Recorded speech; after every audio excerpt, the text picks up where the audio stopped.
18, 2026, on the following applications at the times listed or as soon thereafter as they may be reached. At such time, all interested parties will be given an opportunity to be heard. When you hear your name, please come up to the podium and tell us your name and address. Application number 595-26, Nicholas Gennaro. Permission to leave shed number 1 having side yard of 1.6 feet instead of required 2 feet. Is anybody here on the application of Nicholas Gennaro? Shed number 2 having 7 feet behind the front line of the dwelling instead of required 10 feet. And driveway on-side property line not having required setback of 4 feet. Residence A District, east side of Crag Court, 380 feet south of Curtin Avenue, West Islip. Good evening. I'm Nicholas Gennaro, and I reside at 11 Crag Court in West Islip. Yes, sir.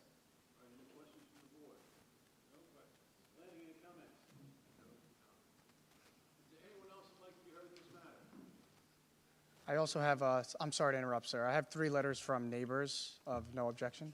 Okay.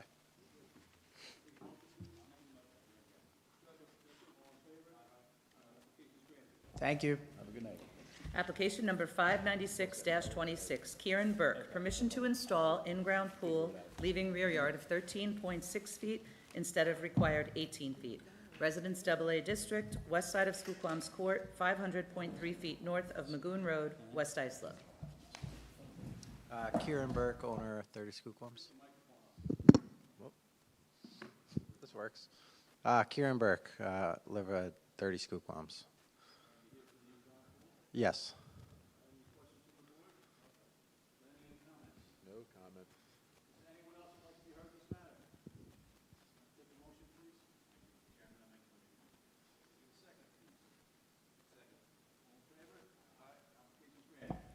Thank you. You're welcome.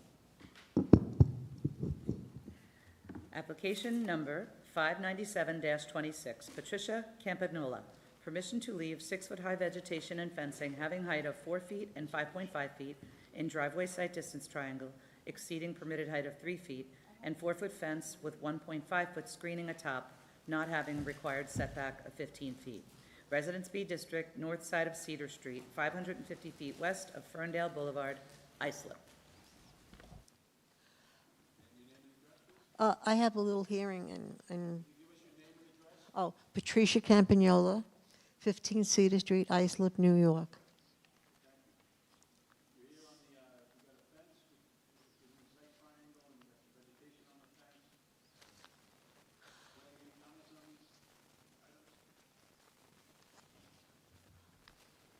It's a bit of a weird scenario, if I'm being honest. From what I can tell, this is, it's obstructing actually the neighbor's driveway, which is a pretty complicated thing that the board has had to deal with before. The strange caveat with this one being that it appears that the driveway the neighbor has there was actually expanded, causing the site obstruction after this fence was already there. It's supposed to be.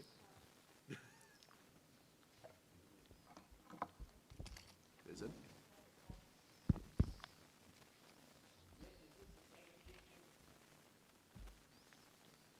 Unfortunately, I would say yes. I don't think it was necessarily caused by her, but it's really all part of the same thing. That's the site obstruction.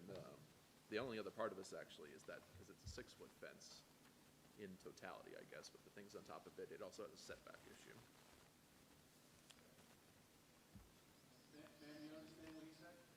No. And no, I'm not used to this. I have a whole document. Oh, I'm sorry. I have a whole thing prepared to read to you. I don't know if I'm allowed to, and I left you a copy. Should I read this to you? Because, oh, you'll read through it?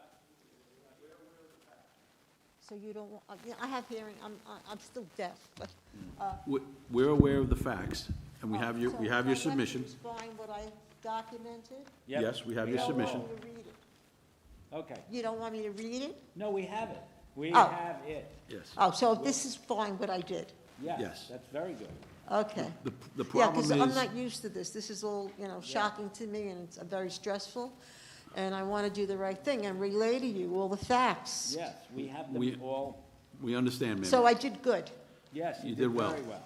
Okay. You got an A+. Well, you did well with submitting it, but the fact is that you still have the issues of the site triangle.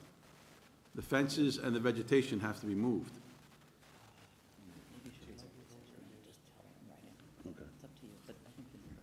right. Well, That- I spent $2,500 on trying to take care of that. And you'd recent shrubbery issues at my neighbor's satisfaction and Savvy Tree Company. Originally planted to block out the view of all the commercial vehicle, and traffic going on for many, many years. And the problem isn't my vegetation, it's the neighbors speeding in and out with trucks that are oversized next to my property for 22 years. That's the issue, not my vegetation. I'm trying to relay that to you. I agree about sight and all, but my vegetation isn't blocking any view. The real problem here is the speeding of commercial vehicles in and out of that driveway, oversized vehicles pulling in and out. Every morning at 6:30, they speed out onto the road without even looking at any traffic. They just speed out. As I informed, contact the town of Islip to come and view it.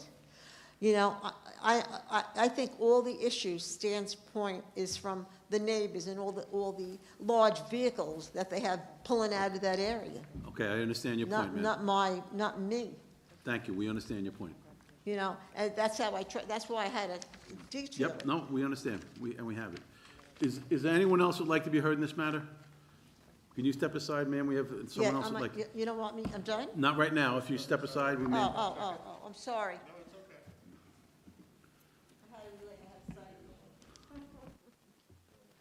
There's pictures. Hi, my name is Carol Berry. I'm here representing my daughter and son-in-law, George and Laura Slavin. They live at 21 East Cedar Street. They're next door to Mrs. Campagnola. Yes, that is. Since she had the complaint, she's actually added more. She's added high ivy fencing. She's put artificial Christmas trees in the yard. And that not only goes down the side, it goes completely across the front of the yard. I don't have an SUV. I drive a regular car. When I take my life in my hands when I leave the driveway. And if you park in front of her house, she's known to scratch your car up. She has a record of doing that. She was on probation a while back for doing that.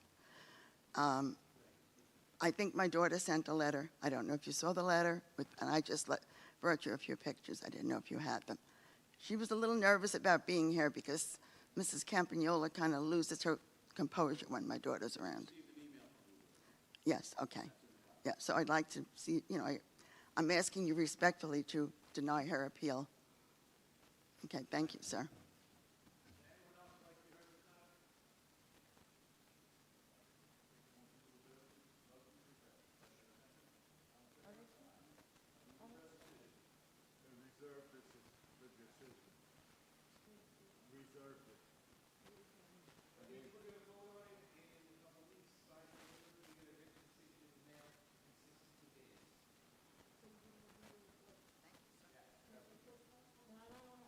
Ma'am, once we make a decision, we'll notify you in the mail. Thank you very much. We have everything in the file, yes. We understand, ma'am. Neither did we. Ma'am, I got you. We understand, ma'am. Thank you very much. Call the next case. Mary, please call the next case. Application number 598-26, Jorge Cuevas Garcia and Altagracia Garcia de Cuevas. Permission to erect second-story addition, 4.8 by 6, leaving side yard of 12.3 feet instead of required 14 feet. Residence B District, south side of Abreu Street, 430.99 feet west of East Forks Road, Bay Shore. Good evening, Mr. Chairman, members of the board. Roxanne Trella, Dynamic Expediting Services with offices at 231 Islip Avenue, Islip, New York. We're here tonight for proposed 6x4 dormers. There's 2 of them for a total of 56 square feet. We did look through the surrounding area and we were able to find some precedent that was granted less of a relief than we're requesting tonight. We were able to find 10.44 side yard, 9.6 feet side yard, and 12.1 side yard for the area.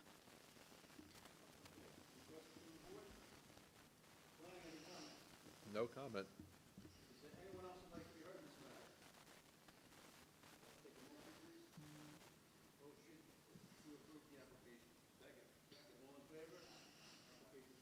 Thank you. Application number 599-26, Michael and Dana Smith. Permission to install in-ground pool leaving side and rear yard of 10 feet instead of required 14 feet each. Residence A District, west side of Wagstaff Lane, 75 feet south of Pomoqua Lane, West Islip. Good evening again, Mr. Chairman, members of the board. Roxanne Trella, Dynamic Expediting Services, with offices at 231 Islip Avenue, Islip, New York. We're here tonight for a proposed in-ground pool. The survey of the area and the aerial will show that there is limited area available in the rear yard. They have an existing screen porch and a rear entrance to the yard, making both the side and the rear variances seem necessary. This variance is common in the neighborhood. We do have 6 applications where both a side and a rear yard were granted. We have side and rear at 10.7 and 11 on 241 Tallulah, 10 and 10 at 40 Wagstaff, 7 feet at 23 Wagstaff, 10 and 10 on 34 Wagstaff, and 8 on each at 242 Willits Lane. So as you can see, this is within the character and nature of the neighborhood. Yes. Don't have much to say. I would agree that, yeah, 10 foot for both side and rear yard, although this board does not normally do it, does appear to be common historically in this area.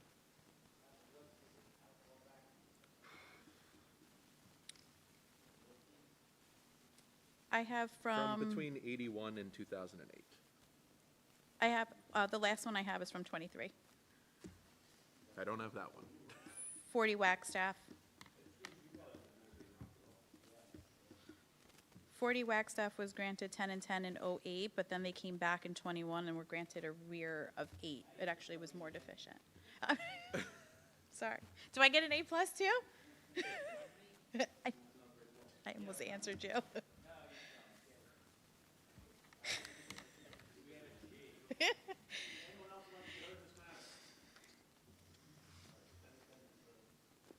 It seems to be common in the area.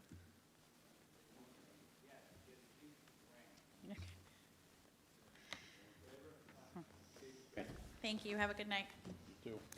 Application number 600-26, Antonori Irrevocable Family Trust, Deborah White, trustee. Permission to reconstruct 2-story dwelling with front porch 24 by 28 on lot having width of 50 feet instead of required 75 feet, lot area of 7,500 square feet instead of required 11,250 square feet, side yards of 9.9 feet and 12.1 feet instead of required 14 feet each, and total side yards of 22 feet instead of required 28 feet, and to install egress window leaving side yard of 22 feet instead of required 28 feet, side yard of 7.25 feet instead of required 14 feet. Residence A District, east side of North Windsor Avenue, 325 feet north of Ontario Drive, Bayshore. Good evening. Deborah White, trustee. Address 1417 North Windsor Avenue in Bayshore. The house had a house fire in January. It's almost 2 years ago. Between asbestos abatement that we had to go through the state, we're now looking to put the same size dwelling on the property, and it requires a variance based on the location. Yeah, the word reconstruct is doing a lot of heavy lifting in this call of the meeting. The old house burned down and was demolished with permits from the town. The setbacks proposed appear to be identical to what used to exist there, with the one exception of the egress window, which I don't mind.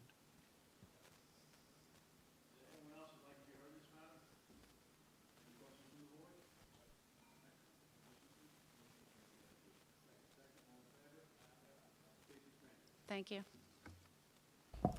Application number 601-26, Kevin and Katie Carey. Permission to install in-ground pool leaving side yard of 10 feet and rear yard of 10.5 feet instead of required 18 feet each.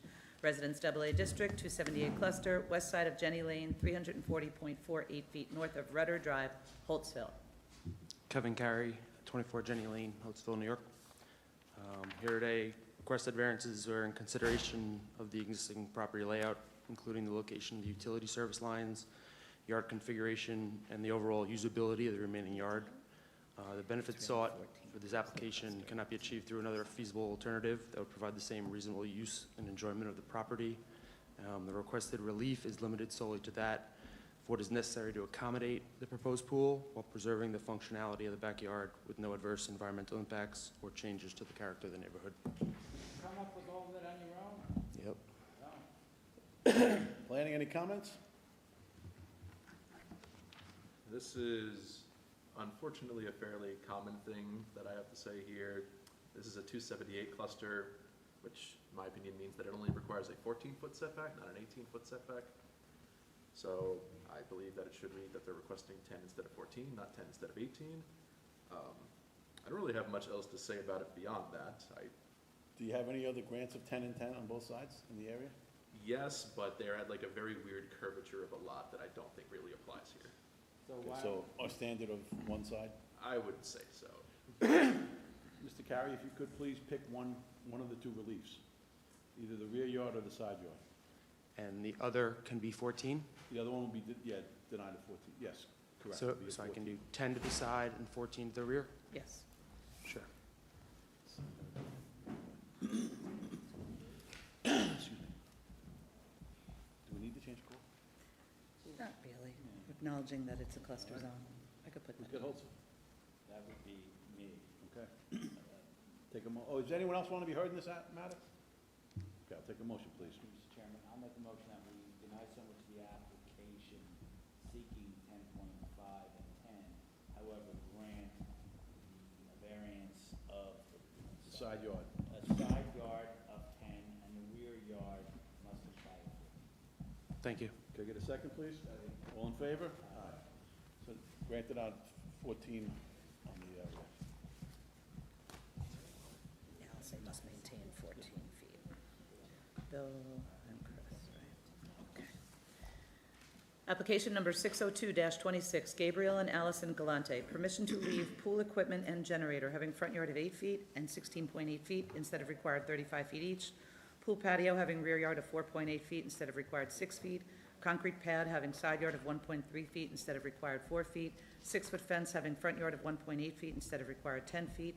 Driveway having side yard of 2 feet instead of required 4 feet. And front yard occupancy of 59% instead of permitted 40%. And 4-foot fence, hedge, and columns in driveway site distance triangle exceeding permitted height of 3 feet. Residence AA District, southwest corner of Athena Court and Oak Neck Lane, West Islip. Good evening. My name is Cole Gartmayer from Long Island Perfect Permits, 124 Front Street, Suite 205, Massapequa Park, New York, 11762.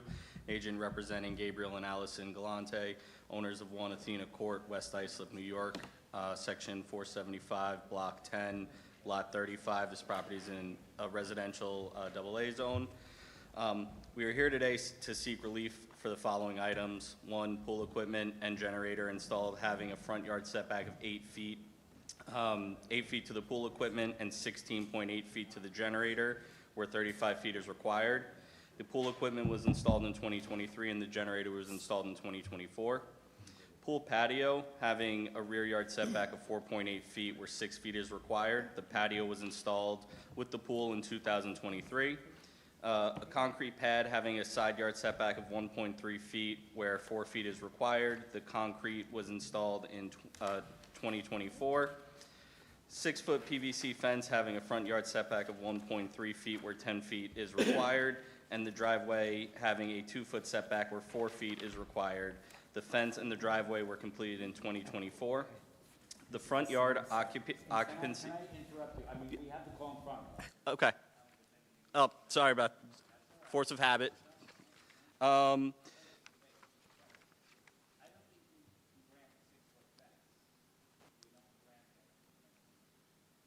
At 1.8, so one of the discrepancies from what I understand is the owner, when the fence was installed, he was under the impression that the property line actually went to the curb. Upon getting a survey done, he realized that it didn't.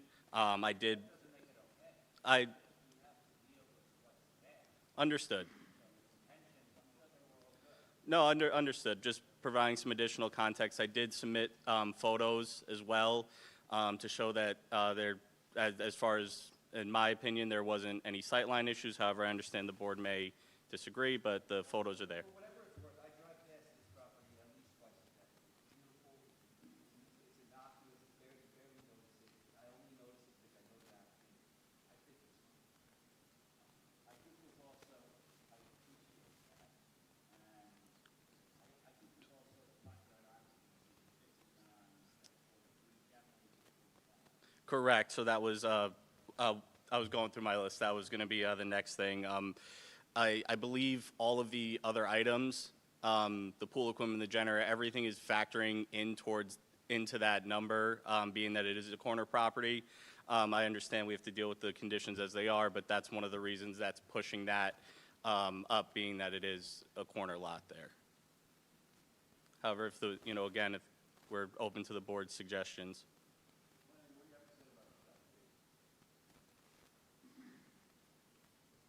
Okay, there we go.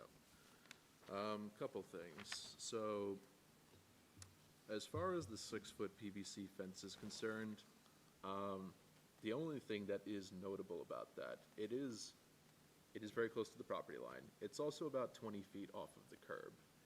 That's only really relevant because 20 feet between a property line and the street is a bit unusual. That's maybe about double what would normally be the case. It's something that the board has taken into consideration in the past with some applications. I don't know if I can actually get a good view of it here, but basically the point of the setback on the second front yard, the primary point, in my opinion, is to keep it away from the street to not create the tunneling effect. People feel like the walls are closing in on them. 20 feet away, it's not really as severe. It's probably about where the fence would be expected to be if this were a normal right-of-way.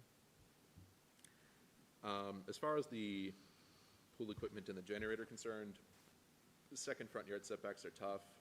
I don't really think it's a problem, although if the fence did get denied, I think that would also have to get denied because then the fence would be inside where the equipment is, so that would obviously not work. And that's also an option.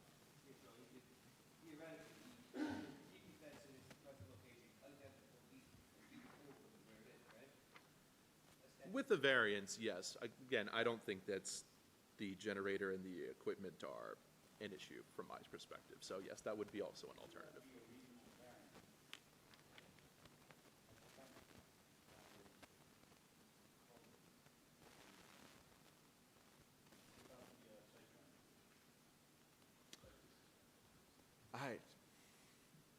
I never recommend grant of those, but I assume this is what it looks like now, and that's.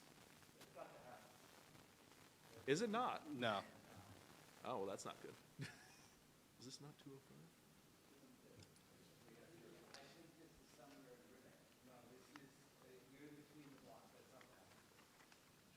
Well, then that's not a very useful picture.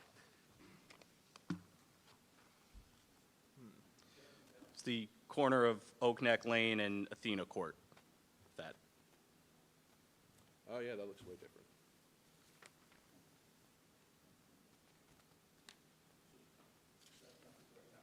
So, what you have up now it's the correct property. Just from 3 Yeah. years ago. Yeah.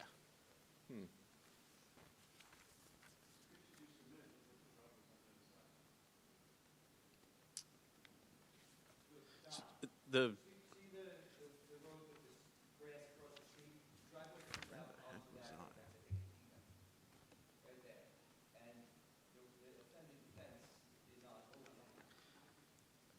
I have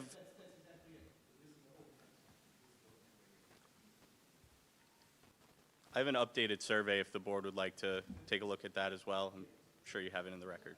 Okay. Yeah.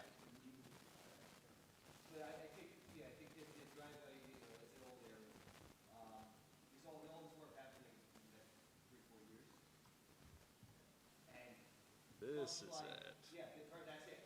I don't see much of a site triangle. I know on paper there is one, but the reality is. I would get a better angle, but it gets blurred out. So I can't. This is a very private. columns are over the property line in the right-of-way. So we have submitted an application to Nancy Kelly, I believe. Great.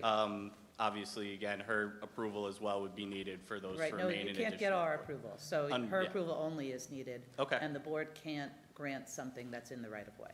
So you guys can decide how you want to do that, either strike it or deny it or whatever.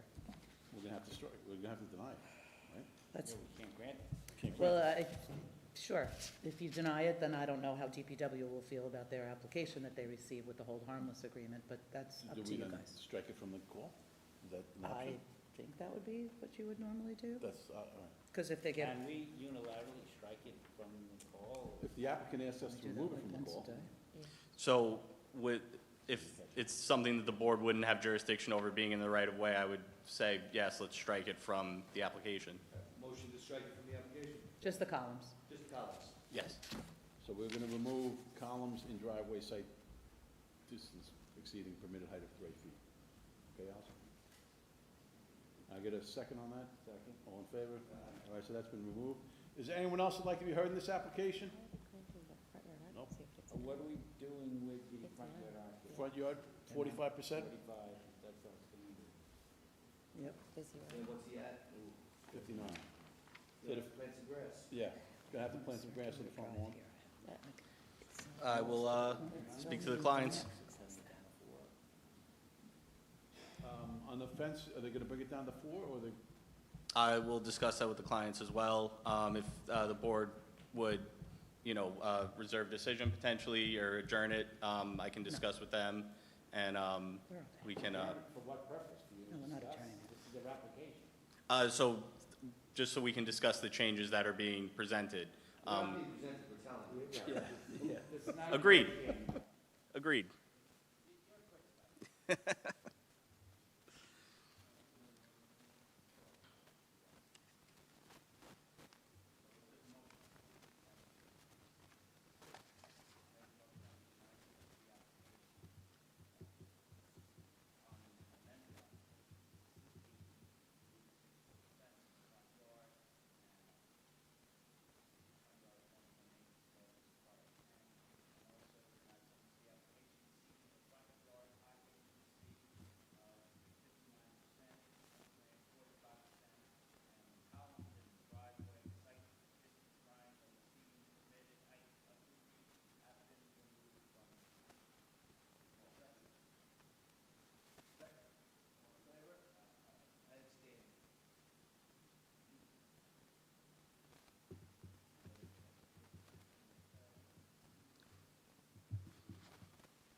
Thank you very much.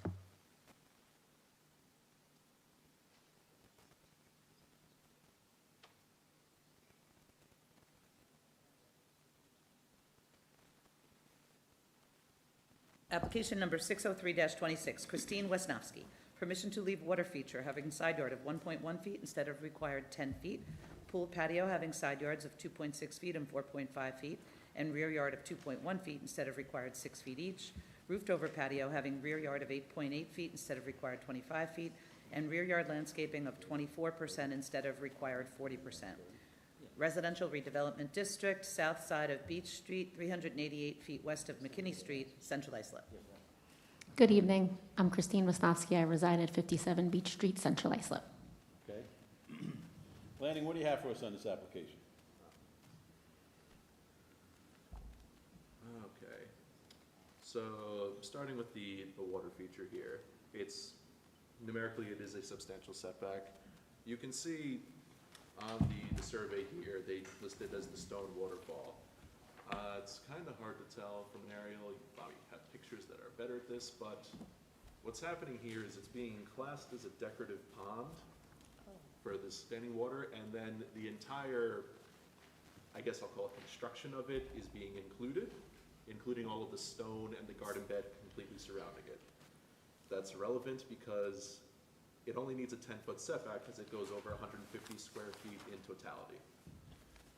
I don't know if that's exactly what the intention was with this. If this was just a garden and it was separated from the waterfall, they would need a 4-foot setback.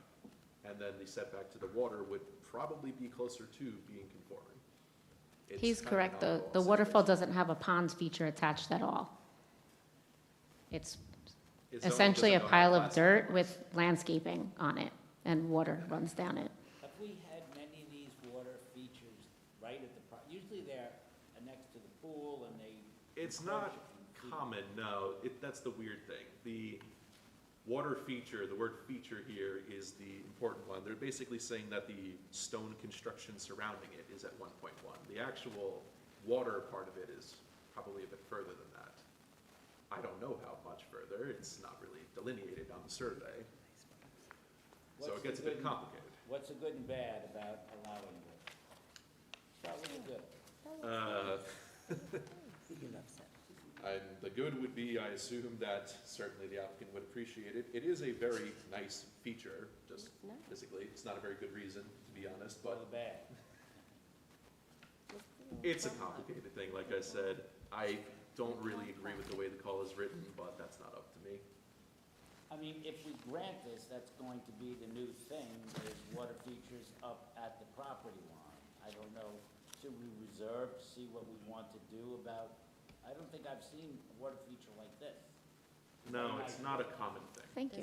Say on the survey where the water Very feature nice. is? Yeah. We don't know if Fortunately, the it's surveyor just kind of like drew a line that's around, a- just drew it. See it? parameters of what we Yeah, do. I see it. Right, and like he said, the major issue is how it's written on the survey, that it's a stone feature, when essentially, like I said, it's a pile of dirt with some rocks that the water runs down. It's not really. And a lot of vegetation. The stone is really just where the water runs down the middle. There's better pictures that I submitted where you can actually see.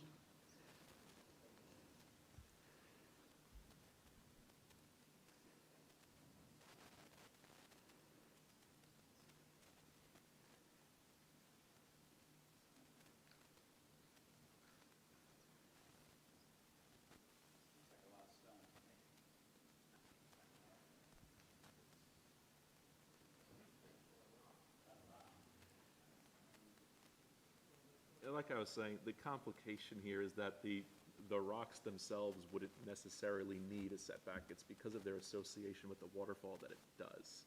It's the water that needs a setback, not the, oh, I see, so if just the rocks were there. If it was a garden bed with rocks, we wouldn't be here. Well, we would still be here. She maybe wouldn't be for that specific matter. I mean, but that's like saying, if you didn't have the water, then you wouldn't use it. You got the water, She does. then you don't have water. Yeah, but it's not the rock, the size of the rock that needs the variance. It's the water that needs it. What I'm trying to convey is that it is kind of a strange scenario. It's also only one part of the call, but The other issue is you have the,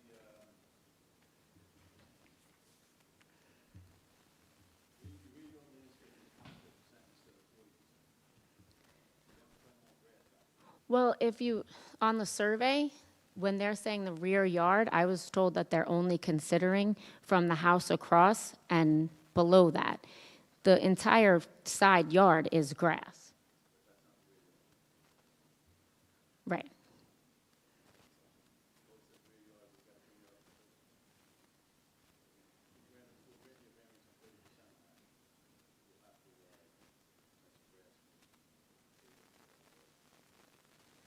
Okay.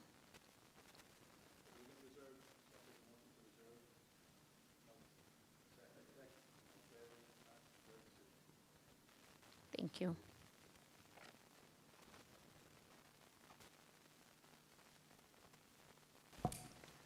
Application number 604-26, Seda Matamoros. Permission to establish accessory apartment pursuant to Islip Town Code, Section 68-602, to leave shed having 8 feet behind the front line of the dwelling instead of required 20 feet, basement entrance having rear yard of 6.8 feet instead of required 25 feet, and 6-foot fence on front property line not having required setback of 10 feet. Residence B District, southwest corner of Chapel Hill Drive and Blue Jay Drive, Brentwood.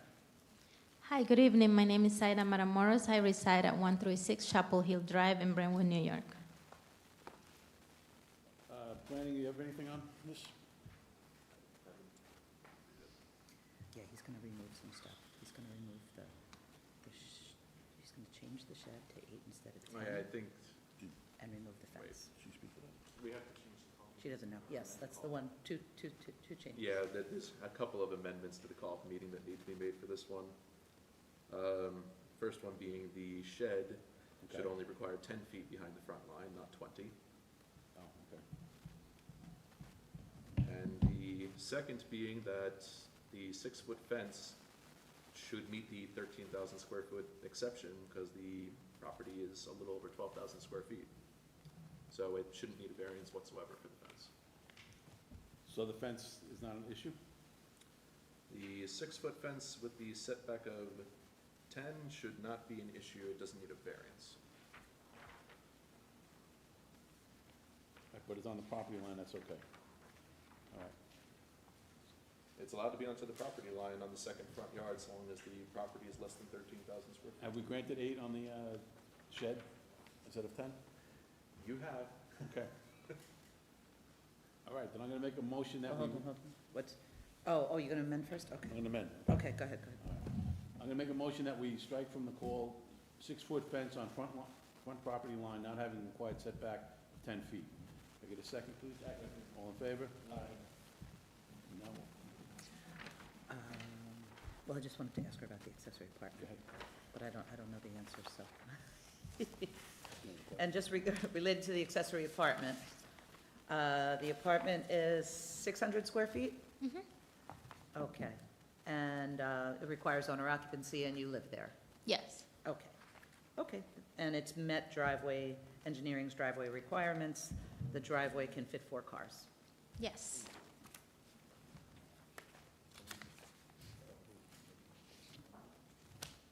Yes. Next, make it subject to. Oh, we also have to amend the call to read the shed having 8 feet behind line of dwelling instead of required 10 feet. Yes. Is there a second on that? All right, now I'll take a motion. Does anyone else want to be heard in this matter? Now I'll take a motion. Motion to amend, motion to approve the amended call and to approve the accessory apartment for a period of 3 years. Can I get a second, please? Thank you. All in favor? Aye. Application's granted for a period of 3 years on the Thank you. Thank you. Have a good night.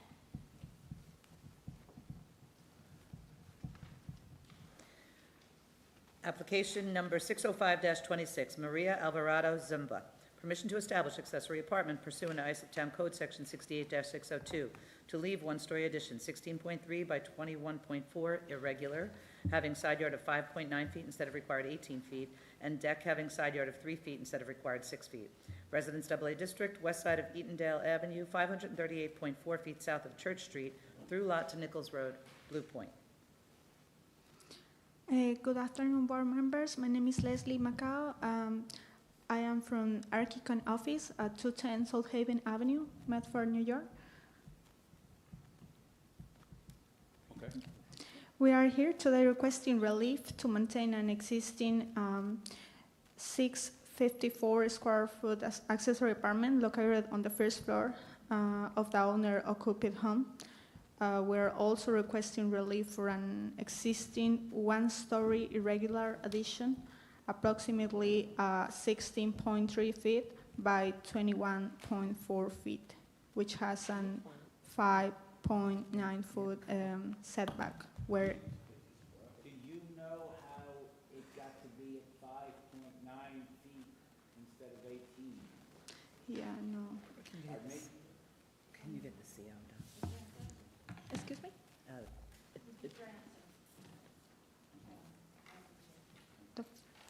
Do you know anything about this property?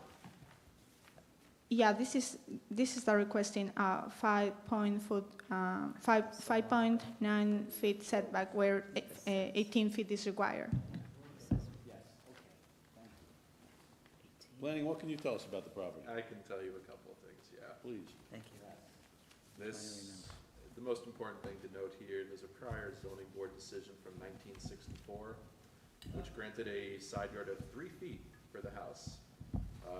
They explained the reasoning. The decision indicated the property had been upzoned from Residence B, which at one point had setbacks of 4 feet. So, the meeting looks really, really terrible now, but at the time when this house was originally constructed, it was only about 1 foot off of what was apparently allowed. So we're better than before. It was granted at 3 feet in 1964. Okay. All right, is there anyone else that'd like to be heard in this matter? Okay, all right, we'll take a motion, please.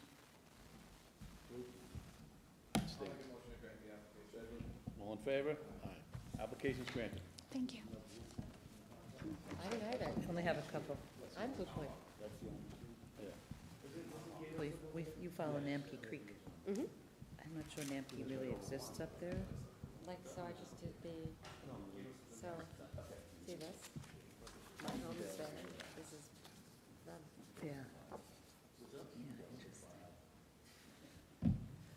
Application number 606-26, Gianni and Jennifer Iannuzzi. I am right? Permission to install in-ground pool leaving front yard of 12 feet instead of required 27 feet and rear yard of 11 feet instead of required 14 feet, to extend patio leaving front yard of 8 feet instead of required 22 feet and rear yard of 2 feet instead of required 6 feet, rear yard landscaping of 29% instead of required 40%, and to leave shed having 12.9 feet behind the front line of the dwelling instead of required 20 feet, and side yard of 0.5 feet instead of required 2 feet. Residence A District, northwest corner of Arch Drive and Grundy Avenue, Holbrook. Good evening, Board. My name is Johnny Iannuzzi, and I reside at 55 Arch Drive, Holbrook, New York, 11741. And we're here seeking some variances for our setbacks on our corner property for an in-ground pool.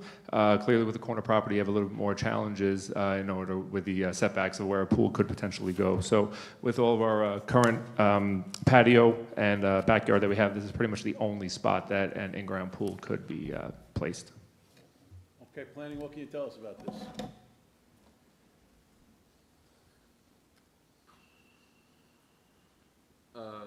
First of all, actually, I think this one also needs an amendment to the call of the meeting. On the shed? Yes. Okay. It only needs the side yard variance. It doesn't need the behind the front line. All right, so I'm gonna make a motion that we strike from the call, the leave shed having 12.9 feet behind front line of dwelling instead of required 20 feet. All in favor? Okay, so speaking to the rest of the matter, as far as the in-ground pool itself is concerned, I've said often, and I agree with him, I think second front yards are a bit restrictive.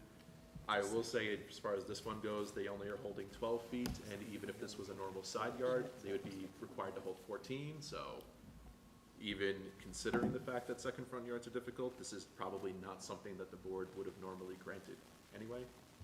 We haven't granted many front yards, have we?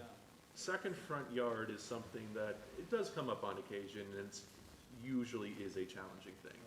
But the relief it granted is not significant. And I'm sorry to interrupt. I did submit some pictures of some properties that we found that we thought maybe fit the same criteria that we're looking for. I don't know if they were, passed in the past, but we had submitted some Do you know if pictures. those are grants or they're just built?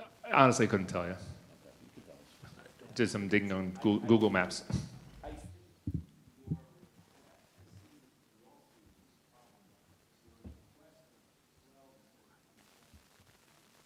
Understood.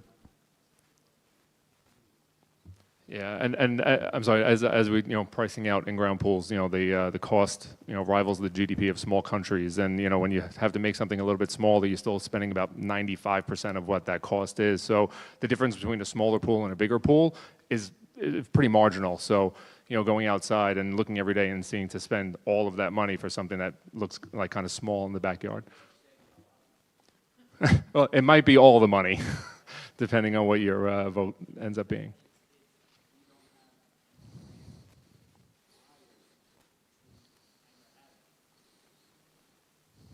Always time to start something new. I'm sorry? Right? There's always a first time for everything. No, not in this area that I'm aware of. I think the point I was trying to make was that second front yards on corner lots are something that's understood as a burdensome thing. They have the higher setback. And for an in-ground pool, I've always found that a bit strange because you can't really see it. It's below the fence line. Right. The point I was trying to make is that if this wasn't a corner lot, they would still need 14 feet on the side yard. So Right. I would take the position that 11 in the rear yard is something that the board would likely be okay with. And then if this was not a corner lot, 14 would be conforming. Right. It is a corner lot, but again, I think in-ground pools on corner lots are overly restricted, I guess is what I would say. And the other issue is the rear yard landscaping is 29. We're gonna put- Yeah, which I don't think is really justified. It's mostly new paver patios. It's causing both setback issues and a landscaping issue. I think it's asking for a bit more than they should be. We'll bring up to 30. I mean, sure, yeah, 1% if you want. How about the balance of the application? What else was there? The shed, side yard. No opinion.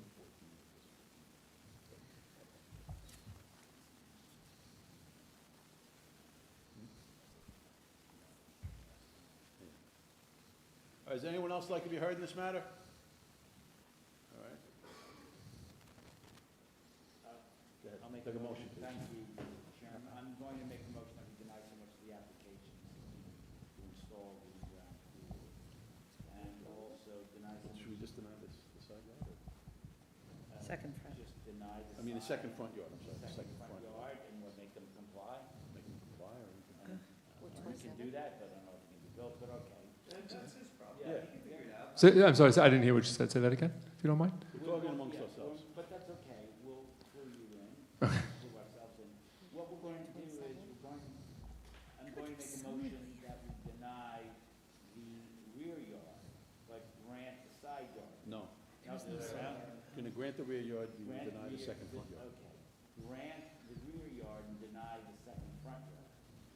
That way you can, Figure out something, have something to work it with. won't be ideal, but it's better than nothing. I can tell you right now, it will be nothing. That's where it would end up being. And also deny so much of the application, The rear yard landscaping for 30. yeah, and grant 30 instead of 29. All right, can I get a second, please? Grant the remainder of the application. Thank you. Need a second? All in favor? Aye. All right, thank you. Thank you.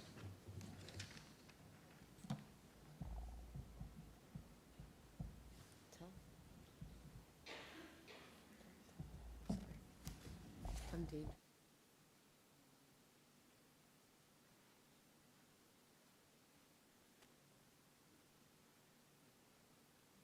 I'm sorry. Jordan can't go to the pool party this house. Application number 607-26, Anthony Dettori and Holly Patron. Permission to erect one-story addition, 15 by 47.5, leaving front yard of 38.8 feet instead of required 40 feet, side yard of 15.7 feet instead of required 18 feet, to leave deck having side yard of 3 feet instead of required 4 feet, and 6-foot fence on property line not having required setback of 10 feet. Residence AA District, northwest corner of Bourne Boulevard and Evergreen Avenue, Bohemia. Good evening. My name is Anthony Dettori. I'm the owner of 17 Bourne Boulevard in Bohemia. I'm requesting permission to construct a one-story addition, leaving front yard of 38 feet 8 inches instead of the required 40 feet, and a side yard setback proposed at 15 feet and 3 inches instead of the required 18 feet.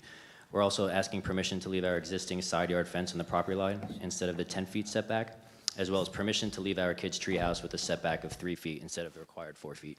Thank you.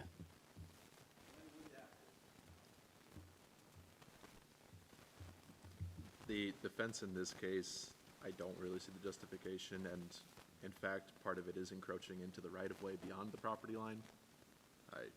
I think they did that in order to try to preserve a tree, so I can understand the reasoning, but just for the board's knowledge, it is encroaching over the property line. Yes, there's a very large tree that's on the in-between property lines. And lost my place. The fence does stop about 50 feet from the front on Bourne Boulevard, so it's not a safety concern either for the people stopping at the stop sign making the turns. Oh, as far as the front yard is concerned, it's the existing front yard setback. Side yard is currently about 30, but 15.3 instead of 18 is not the worst request. That's all I have to say about it. It's certainly not something the board would normally consider. It's a pretty big run of fence as well. It's well over 100 feet.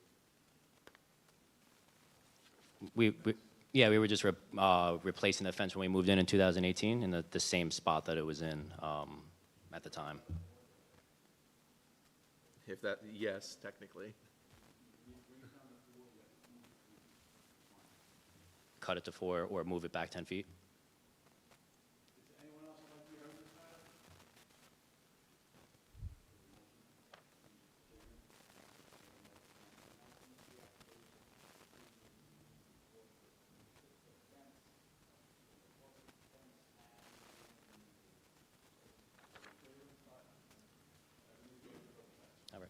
Thank you.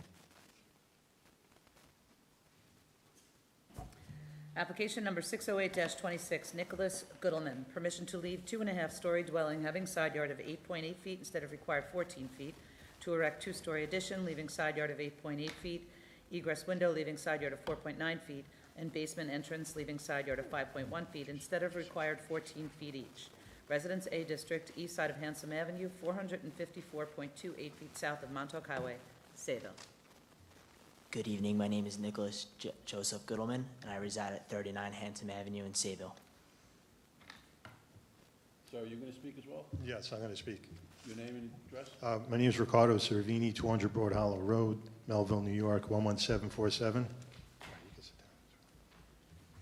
Can I ask you a question, whoever wants to speak? Sure. How did the property get its 8.8 feet? Okay, well, that's a good question, and I'm going to give you the answer. So back in 1999, there was a variance. This is from the previous owners. So they proposed a front porch, a wraparound porch. So in 1999, 1999, I could give you, I have a printout of it if you want. You can take a look at it, or you have it. Hang on, I'm trying to find out, how did the house get at 8.8 before we get to the wraparound? Well, it seems back in maybe 1947, when we looked at the CO search, there was a demolition, and then the house was built but never CO'd. So down through the years, all these permits and things were being filed, but the building department didn't pick up on it, which I think they picked up on it in 2006. So, but my point, let me go back to 1999. So the 8.8, that was the established legal setback for that property, because. You say it was the established legal setback. Yes, because they came, what's that? What is it that you're relying on that was established? On that particular variance application that this board approved in 1999. So when the previous owners came before the board, they were proposing a wraparound porch, and that setback, the house is already existing at 8.8. So they got it approved at 8.8, and that's the legal existing setback. The porch. Yeah, but the porch is in line with the foundation of the Was house. there an application for the house? This happened- Well, at that point, no. All right, this So, happens often. Somebody comes in for a portion or something, we grant the portion, and say, oh, they're not granting it. That wasn't- well, somebody must have missed it at that point, but, okay. Okay, well, that's why we're here tonight. So, but let me go back to 2006. So there was an application that the previous owners, they wanted to install a rear one-story addition. And that, in that particular application, they were going to get the house legalized at the 8.8, but something happened. I don't know if you've read the history. I have a printout. I could show it to you. So something happened at with the attic. So it was being used as a living space. There was a family member up there.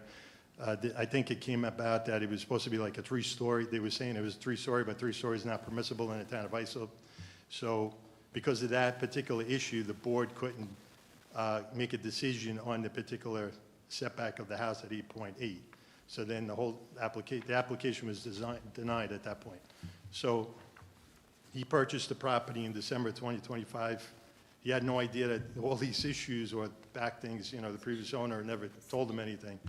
So he wants to do some alterations and, additions, but, so we're here tonight, so. I understand, but my question is, I don't know how the house can remain at 8.8. They never, Well, hang on. okay. They never obtained the permit to build, and they never legalized it. Now, notwithstanding that, they want to add on to it. Well, add on, okay, so they're not increasing the non-compliance. They're not encroaching more into the 8.8. So it's going to be a rear addition in line with the existing foundation. Yes, correct.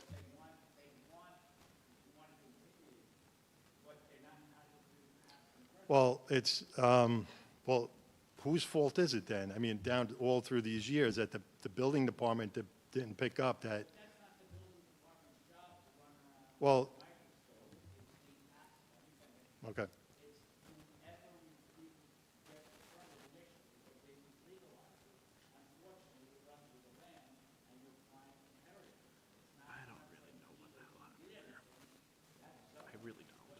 Okay. I understand what you're saying, but You know how many additions and things and permits, if you take a look at the CO search, there's multiple items. Multiple people have looked at this property over the years. So, What do you mean? I understand that the current owner has inherited all these things, which he wants to do the right thing. So there's two parts to the application. Legalize the existing. The zoning examiner requested a compliance permit to be filed, which we did that. So in order to get what they're looking for, to do the alterations, just do a small little bump out on the back, which is in line with the existing foundation that's already been established. I understand what you're saying, but it's already been established. Yes. Not as many as I would have hoped to have had. I found this situation on this property to be quite confusing, if I'm being honest. He is right, this was before the board the 2 times in the past that he mentioned, once for the wraparound porch, and then again to try to, well, I guess legalize the entirety of the house, which was denied, as he said, because they had considered that the attic was being used as living space, so they didn't want to consider the merits of the application otherwise. I don't really know exactly how it got here. There is a CO in here, but there's also demolition of dwellings, so I didn't fully understand the history here. So I would also like to clarify, so on the current, the plans that are being proposed, the attic will not be livable space. It's going to be strictly for mechanical storage. There's going to be a pull-down stairs, collar ties at 5 feet. So that right there is being corrected.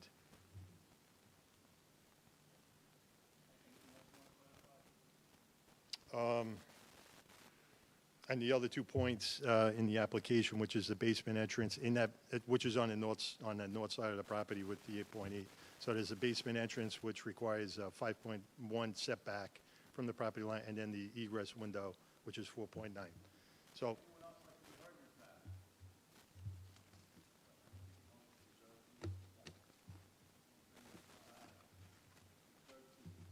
Okay, thank you.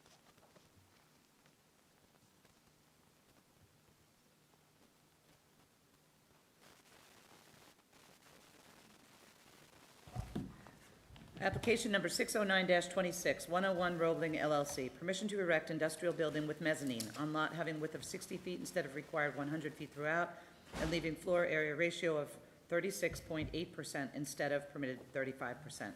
Industrial 1 District, east side of Roebling Court, approximately 389 feet north of Trade Zone West, Ronkonkoma. Good evening, Mr. Chairman, members of the board. For the record, my name is Michael Morbillo, architect for Nspire Design Group with offices located at 4964 Express Drive South, Ronkonkoma, New York. The application before you this evening is for basically an increase in floor area ratio that was discovered sort of 11th hour after site plan approval and building plan approval by the zoning staff at the building department. Primarily what it states is that the southeast portion of the property where there's a small, I'll call it nub or dog leg, is not supposed to be included in the overall area of the property when calculating FAR. So the request, I believe, is not substantial, or it is not substantial. It represents about a 2% increase in area when you exclude that, and otherwise it's in conformance with lot area requirements had that area been included. So if the board has any questions at this time, I'd be happy to answer them. All right, any questions from the board at this time? Planning, can you tell us anything? Nothing that he didn't really already tell you. I think they're kind of here on a technicality. Okay. Is there anyone else who'd like to be heard in this matter? There's one thing. A new denial was issued again a couple days ago, and it would have required possibly an amendment into the 40s to account for the mezzanine. I asked for clarification, knowing that we couldn't do that kind of amendment at the hearing. Yes. And the response to me was 38.9 is, sorry, what do we have this as? 36.8. 36.8, it's supposed to be 36.9, and then it's fine. Okay, if we do need to modify that to bring it conformance, that's not Okay. a hard ask at all. Okay, so then we want to amend. Yep. Great. Amending or not? No, doesn't Okay, seem then necessary. I'll take a motion, please. Thank you, Mr. Chairman. Now I can motion against the application. Can I get a second? All in favor? Thank you. Have a good evening.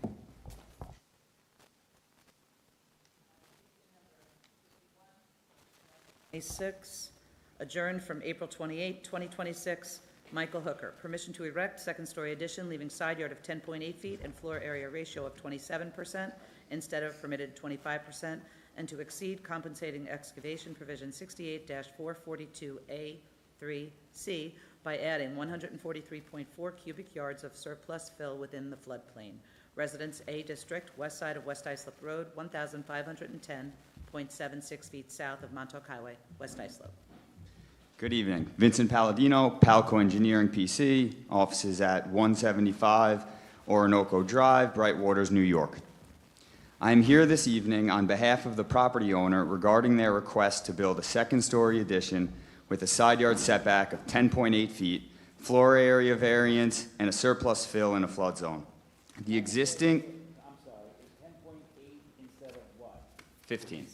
15. 14. Oh, 14, I'm sorry. 14. This gets a bit complicated, so bear with me. This is an existing 1.5-story house that was lifted after Sandy when zoning approval was not required. The house was elevated 6 feet above grade and supported by a concrete foundation with helical piles. In order to be fully transparent, I would acknowledge that last week, on Friday, zoning provided an updated zoning denial letter with a modified surplus fill of now 146 cubic yards instead of 143 point, I forget the exact number I have there, and in addition, an additional need for a variance to keep the existing first floor on the north side setback of 9.8. Yeah, I had a feeling you were going to get there. We've discussed it. Zoning has written 4 denials in Yes. one application process. It's a moving target, and it's really hard to get it right. And I would say that these changes aren't that significant. You said, full transparency, you don't have to worry about that because we see it all. You're aware, I know. So, the applicant or the property owner decided to opt for expedited review of their application at the building department. And then it got to the plans examiner, who determined last week that because of the amount of the reconstruction of this house and the subsequent addition, it's now classified as new dwelling. So that's the 4th of the zoning denials that we've received now, and we received it a few days ago, long after the public notices were out. So are you saying that the existing house that we can all see in the photos is to remain? The walls, the floor, the foundation is remaining. All of the walls that you see there, all of the exterior walls are remaining. There's portions of interior walls that are remaining. Give me a sec. You're saying current square footage? Yes. Total first, 2,600. What's the proposed final gonna be? Well, I think the issue is my math isn't broken out where there's an... I understand that. My gross includes, there's an accessory boathouse that's 1,300 square feet. So total would be 2,400 square feet for the existing house as is. No, the existing house as is 2,400 square feet. The proposed house is 5,800. So yes, it's significant. But what I'm saying is, from the beginning, this has been proposed. I know, I'm Like, since day one, and that's what is, I think, the biggest issue on my end, is from the beginning, this was all out there. So zoning saw this change from day one, and now is acknowledging that the existing structure doesn't comply, which we knew it didn't. But to make the adjustments to an existing structure with an existing foundation would be crazy, honestly, from a cost standpoint and a structural standpoint. But yeah, so that's the big one here.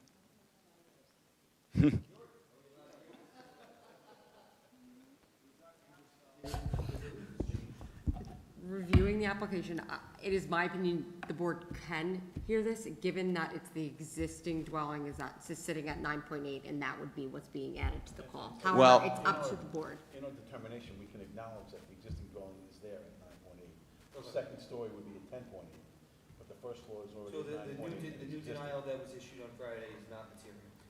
It says permission to erect 2-story dwelling, which is misleading. So let's do it. Okay, back to And what FAR are you requesting? So that's where it also gets annoying, honestly, is that we're requesting 28%. That is what is shown on the plans. Done, 28%. Okay, great. Answer the question, please. Thank you. Sorry. I'll keep it sweet. All right. Planning, any comments? No, I think you guys have it handled. Okay. Is there anyone else that'd like to be heard in this matter? No, all right. I don't even know what to say. I mean, good. Thank you. I'm going to make a motion that we grant the application as amended, acknowledging the fact that the house is existing at, what, 9.8? 9.8. 9.8, and so, however, it's denominated new construction, old construction, it's there. Right. As such, that would be the justification for my motion to grant. At FAR at 28%. Yeah, FAR 28%. And 146 cubic yards. Second. All in favor? Aye. The application is granted. The amended application has been granted. And one thing, I don't want to muddy the water here, but there was a change from. You're gonna. Okay, okay, we'll see what it turns out to be. That cubic yard fill number was. We got it, 146. Perfect, thank you, appreciate it. Application number 610-26, Mr. Property Builders, LLC. Permission to subdivide lot into 3 parcels. Lot 1, to erect 2-story dwelling on lot having wetlands yield of 0.52 instead of required 1. Lot 2, to leave 2-story dwelling on lot having wetlands yield of 0.42 instead of required 1, and side yard of 7.5 feet instead of required 4 feet, and effective lot area of 10,484 square feet. And Lot 3, to remain vacant for wetlands dedication purposes, subdivision creating lot lines with angle breaks inconsistent with subdivision and land development regulations, section 6N2, Residence A District, northwest corner of Freeman Avenue and Princeton Street, Islip. Good evening, Mr. Chairman, members of the board. J.R. DeCiccio with the law firm Greenberg Traurig, 501 RXR Plaza, Uniondale, for the applicant. Joining me tonight are the project engineer, Andrew Stolzenberg, as well as our environmental consultant, Chuck Bauman. So the subject property is located on the west side of Freeman Avenue in Islip. The lot measures approximately 37,500 square feet, making it the largest in the neighborhood and significantly oversized when compared to the Residence A minimum lot area standard of 11,250 square feet. The property is currently improved with a single-family dwelling as well as a detached garage. The applicant proposes to subdivide the property into 3 lots. The existing home will remain on the 1 lot. A new home will be constructed to the north, and a 3rd lot, which comprises the wetlands and the 100-foot buffer area to the west of the wetlands, will be dedicated to Suffolk County for preservation purposes.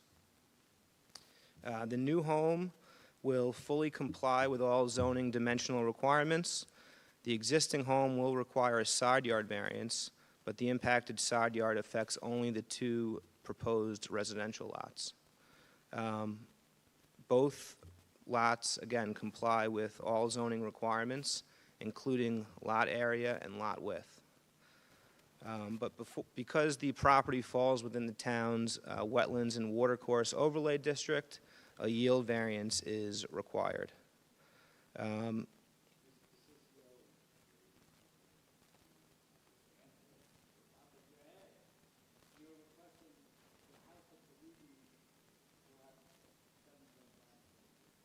Correct.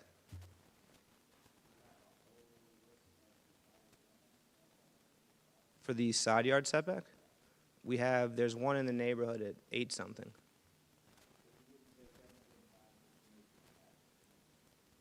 I wouldn't say it's 3 grants. Yeah, we have 3 grants. 3, so it's 1 at 7, 1 at 8 feet, which was created by a subdivision similar to how this would be. 1 at 8, created by an approved subdivision. And 1 at 8.9,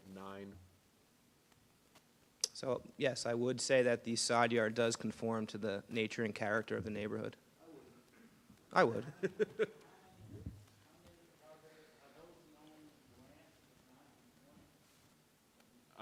Of non-conforming, Well, we have 3 approvals right in the neighborhood.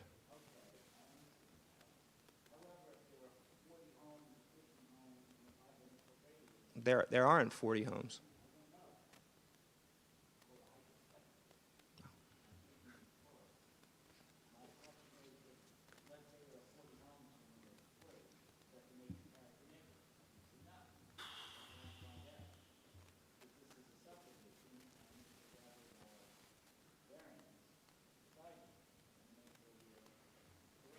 so, that's kind of a tough one to answer. Depending on how you define nature and character of the neighborhood. If you're saying just as a percentage of the overall area, I would assume most of them do not hold the 7.5-foot side yard. I would say you would be correct. The only thing that I would addendum to that is the one other subdivision in the area giving the 8 feet. I don't think that was probably in character at the time either, but what they're trying to do is maintain the existing house. When was it? That was in 1985.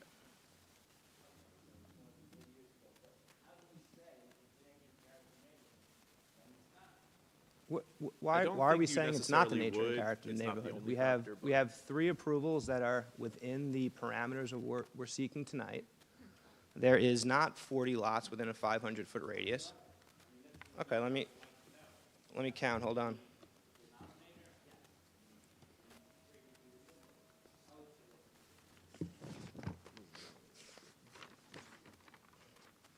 Well, Sure.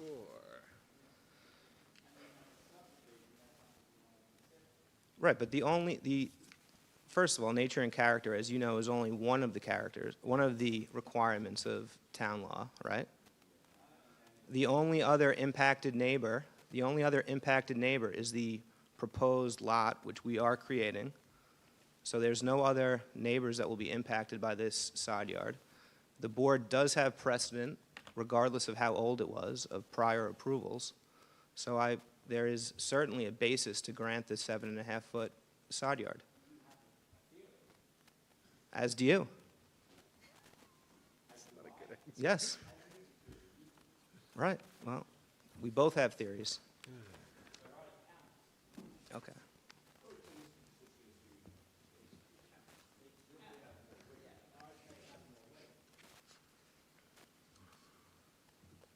Again, we're requesting this side yard just so that we can maintain the existing dwelling.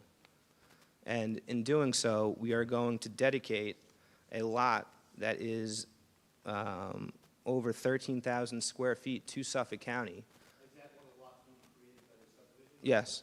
No, that's part of the subject lot. We are dedicating this to Suffolk County. So you're building 2 lots, dedicated. Yeah, exactly. Correct. One that's being dedicated is what percentage of that is buildable? What I'm saying is, It goes to the yield. you're dedicating something that's not buildable. No, wait, give it. Well, I think Suffolk County would disagree with you.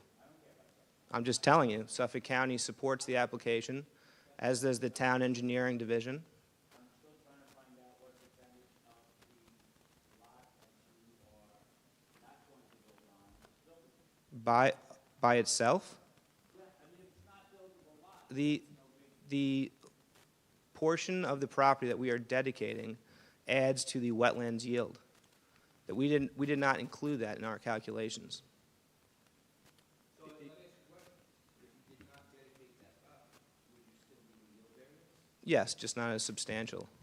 Yes, they would. It wouldn't be as substantial. The area is not buildable per se, although it would still be included in their overall lot area, so that would improve their ability to build a larger house in terms of FAR and things like that. So by donating the lot, they're really giving them density. Yes. Correct, yes. So that's substantial for a developer. But wouldn't they, I guess so, but I don't wanna go around in circles, but if it's not buildable, they're not giving up anything. No, they are giving up something. They couldn't physically place the structure there, but it's still subtracting from their overall lot area. We could build a larger house on the property. But you don't want to. They can sell for more money. We could. But you don't want to. Well, Suffolk County doesn't want us to. They've And been neither does working the, with the neither town does the about town that, so, engineering division, yeah. and I believe the town planning department also doesn't want us to do that. Correct. So But the we reason could, you're they're right. dedicating it isn't because it's totally useless to them. It was at the request of the planning department. The reason is the county has an open space preservation program. The area behind here is mostly owned by the county and is wetlands areas. So the intention is that by approving the subdivision, they get their house, which would otherwise be on a conforming lot, except for the fact that there's a yield calculation, and in return, the property that is actually wetlands or wetlands adjacent gets dedicated for open space preservation and dedicated to the county to be So preserved. that's why the county is all in favor. Yes. I think it's a fairly good reason. I've said it numerous times, yes. I only caught it the last time. Oh, okay. Now, as far as the overlay district, it's our position that we meet all of the objectives of that, and to testify to that, we have, as I said, Chuck Bowman joining us from.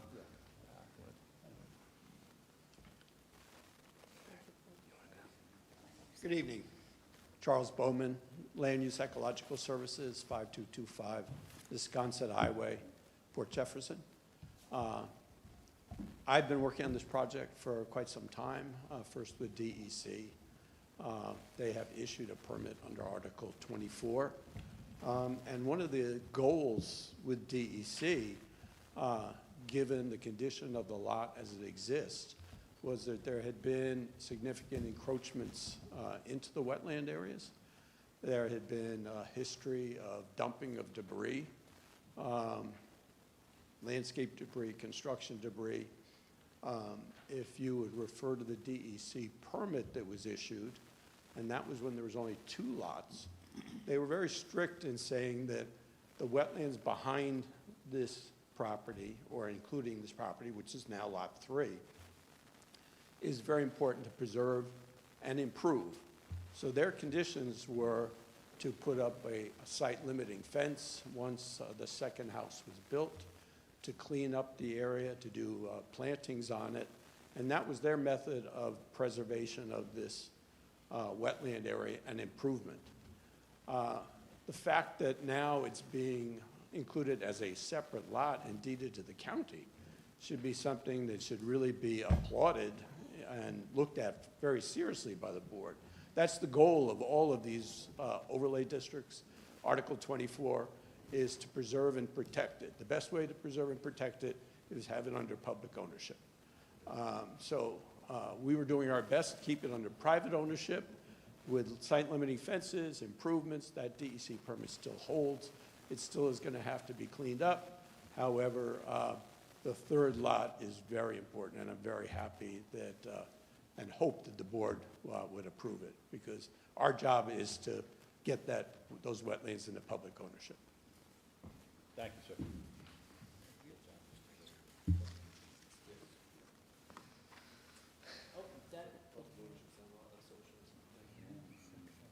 So, Any more questions at this time from the board? Planning, any comments? I would just reinforce what he was saying. I was mostly prepared to speak on the matter of the yield, which, again, the yield numbers may look substantial on paper, but it is planning's opinion that they are meeting the legislative intent of the overlay district. They're dedicating for open space preservation the wetlands and the adjacent area. And to our mind, that's about the best thing you could possibly do in order to preserve wetlands. It's being dedicated, it's specifically to not be developed, not be touched. So, as far as the yield calculation goes, I think that's well justified. With regards to everything else, there's a bit of a weirdness at the end of the call of the meeting about the subdivision land development regulation and line breaks and stuff like that. I think it's pretty safe to ignore that. This is a very weird section that's caused because wetlands are not straight lines. So the area they need to dedicate where the fence is broken up.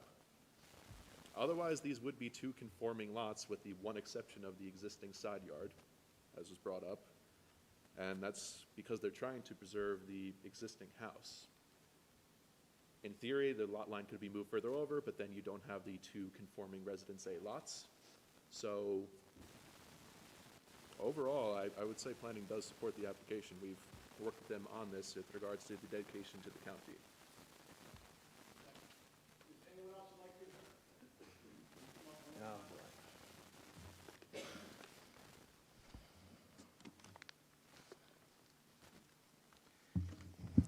Good evening. My name is Diana Matilda Stein. The Matilda is an important part. The previous owners of 104... I currently live at 248 Evergreen Avenue, Central Islip. The previous owners of 104 Freeman Avenue, that were my godparents, Matilda and John Quist. They moved out here in the 1930s, and they own the property which has a stream running behind it. My Aunt Tilly passed away in 1997. The property was left to our family. At that time, we looked into subdividing the property and were denied due to the wetlands, the wetland laws. We also had to turn over the adjacent property behind, because my aunt, when they bought the property way back when, they owned the back property. And we sold that to the county because we could not build on it, and we were denied. My aunt passed away in 1997, and the sale of the property happened in 2007. It took us 10 years to try, and I wanted to try and build a house on that, and I was denied. I'm against this, because I wasn't allowed to build on it, and if you allow it, then I may have to seek legal ramifications.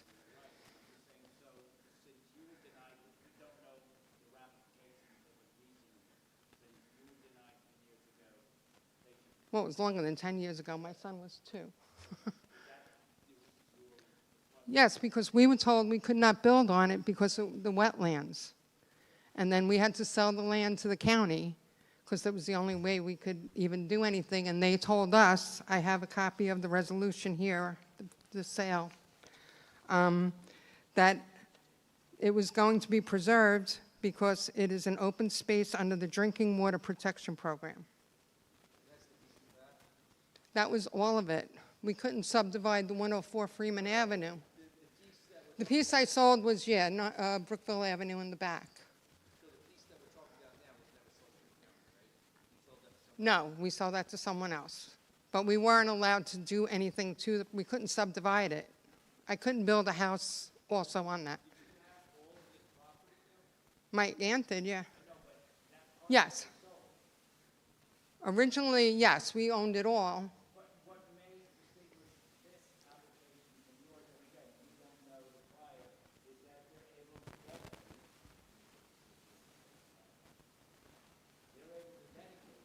Well, they're asking for a variance on the wetlands.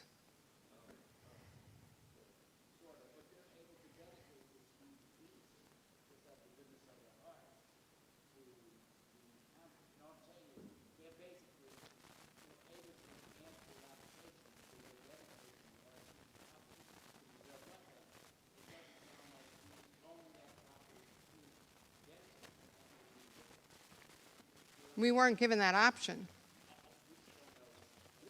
No, it was 20 years ago. Okay. Thank you.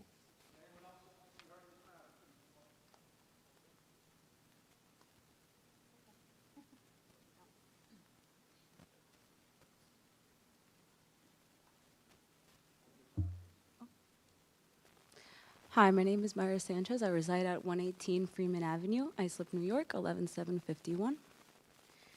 My concern here is that I am not opposed to responsible development, but I am opposed to approving this particular proposal when it requires so many exceptions to the town's normal requirements, being that the wetlands are my biggest concern, to protect the drainage and neighboring properties, as well as the wetlands yield of 0.52 instead of 1, another of 0.42 instead of 1, a 7.5 foot side yard instead of 14, and the effective lot area of 10,000. I just want to clarify that I am against the second lot, as, sorry, yes, yeah.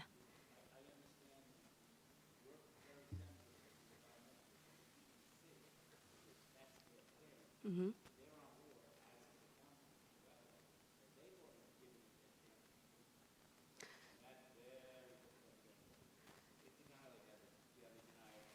Yes, so that's why it was just very confusing as far as why they would approve something, being that they're so strict about everything. Oh, mhm.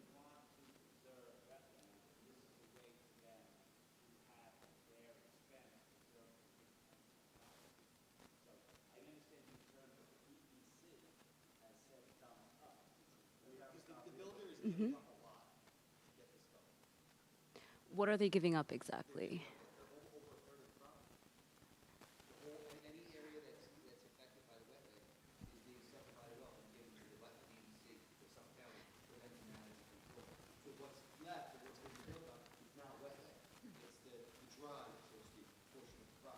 The,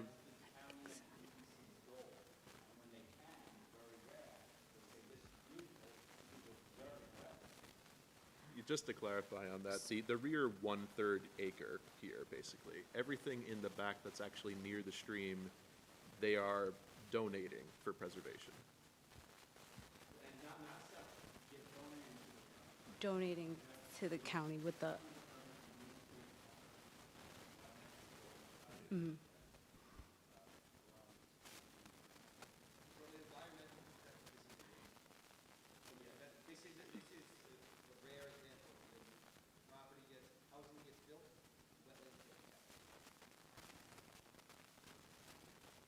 Okay. Yes, yeah, but that's why it's so confusing because as much as, again, even the lady before me, like, they've always been so cautious to preserve the wetlands, so why now, oh, let's just mark it off as a checkpoint and be able to build up, because.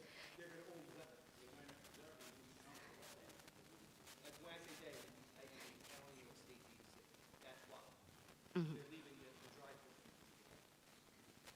So.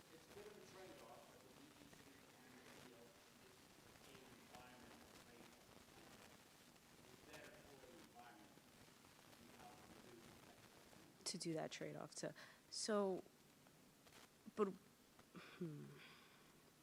I'm just confused because as far as the,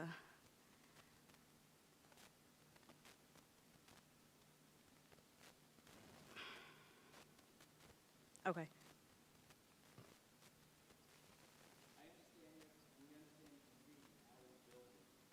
Exactly, if they're taking away from the normal.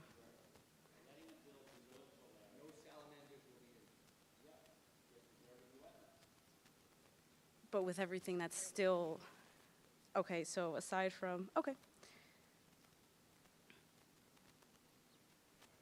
Okay, no, thank you.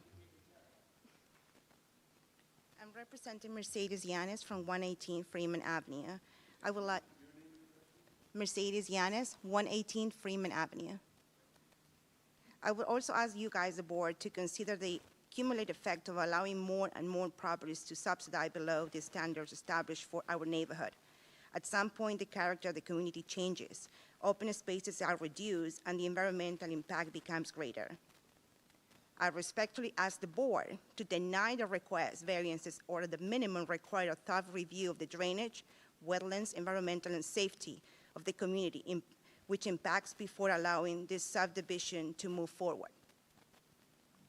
I understand what you just have said. However, it's kind of like, look, a little bit out of norm. And I appreciate you take the time to respectfully review this thorough.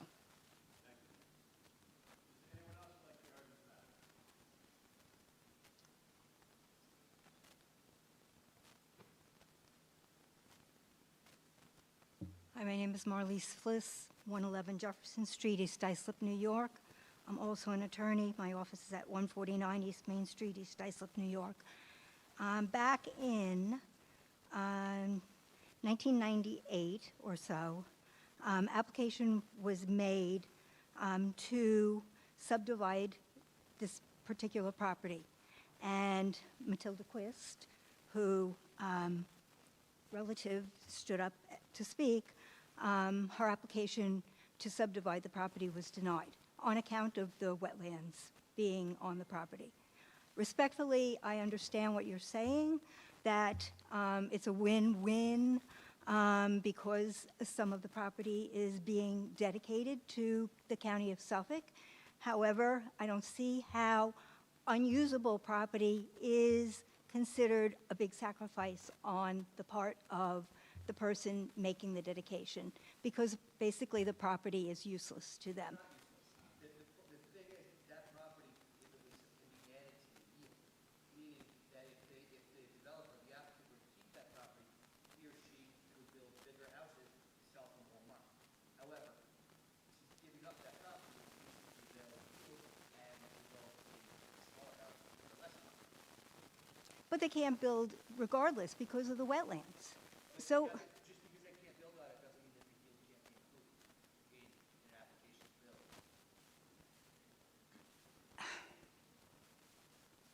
I still don't understand the argument. If the property cannot be built on because of the wetlands, what are they sacrificing?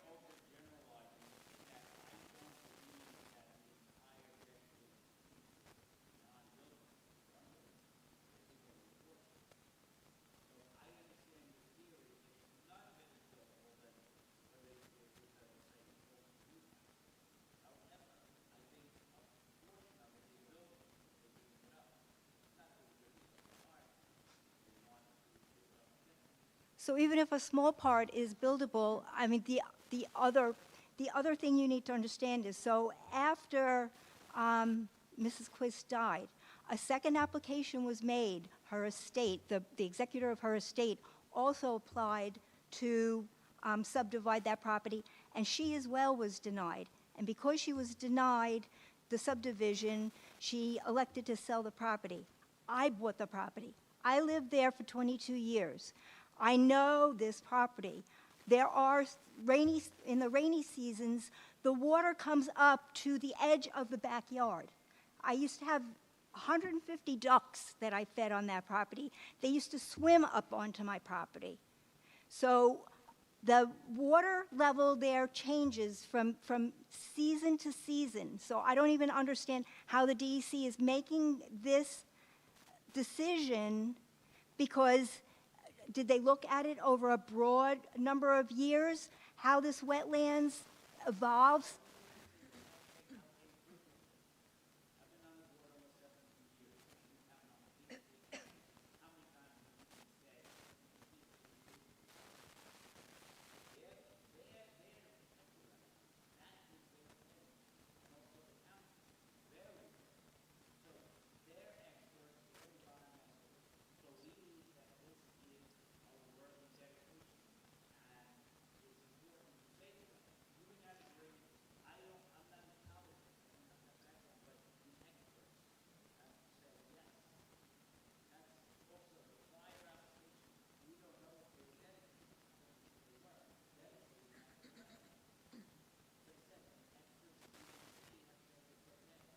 Well, essentially, Diana Stein's property, when she made application to subdivide, and she was told no, that she would not be able to build on her property at all.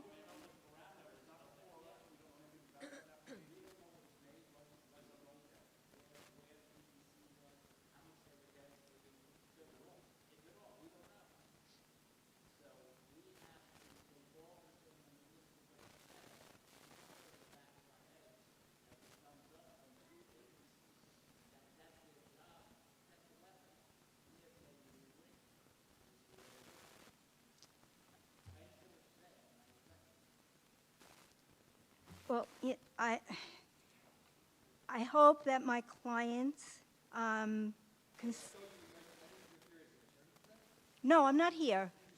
I know. I hope that my clients, whom I represented in the past, who have been adversely affected by this, will go seek legal counsel. And as for myself, what I will say is that when I sold this property, which I didn't want to sell, I had to for my parents' medical reasons and such, and I had to move out of the property, that I sold the property with the understanding, knowing from past experience what former clients were told and such, that this property would not be able to be subdivided. And so I basically took a substantial loss. Not that I particularly care, because what I would have done, because it's important for me to see this property preserved, I would have carved off that property myself and dedicated to the county of Suffolk. Why didn't I do it? Because I had previously had the understanding that you would never allow the property to be built on. I relied upon what previously happened, but there's a... I represented the people who made the previous applications. So I know that it was denied. They were denied subdividing the property. We're having trouble finding record of a denial by a board. Is it possibly that it was that the planning department told you they wouldn't recommend approval? Because it was testified that your subdivision proposal included the big piece at 0 Brookville Avenue, which appears to be substantially wetlands. So your proposal included that piece as well, maybe? I'm not understanding your question. Your application, what properties did it include? The merger that we found, and we have in the chain of title, which was provided by the applicant from Matilda Quist, she owned 0 Brookville to the west, which is larger than this property, but also much wetter. You could see the stream running right through the middle of it. Right, to the west, adjacent to the west, southwest. And 104 Freeman, the subject parcel. So yes, there was a merger, which you're speaking of. We understand that. I believe your proposal that you speak of in the late 90s was to develop both properties together.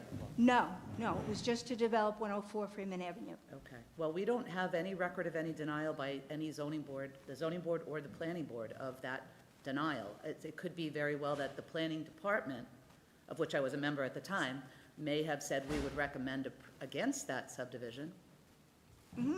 Okay. That's not a denial, Who did you apply though. to for the application? I'm sorry, what? Who was your application made before? We went to the planning department, Okay. and they said, no way in hell will you ever be able to build on that because of the wetlands. I like to basically. think I spoke a little bit more clearly than that, but, so that's not an application to a board. So there was no board denial. Okay, but she was still told that she would not be allowed to build on the property. I'm sure that the person said, as Nick would say now, I could not recommend approval to that, should you file that application. Okay, fair enough. Okay, thank you. Is there anyone else that would like to be heard? I think we have one more.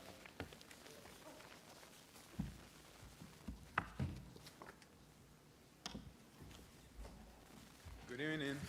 My name is Alejandro. I live directly across from this property on 105 Freeman Avenue, Islip, New York. I'm just concerned about the impact of this particular project and the number of exceptions they're asking for.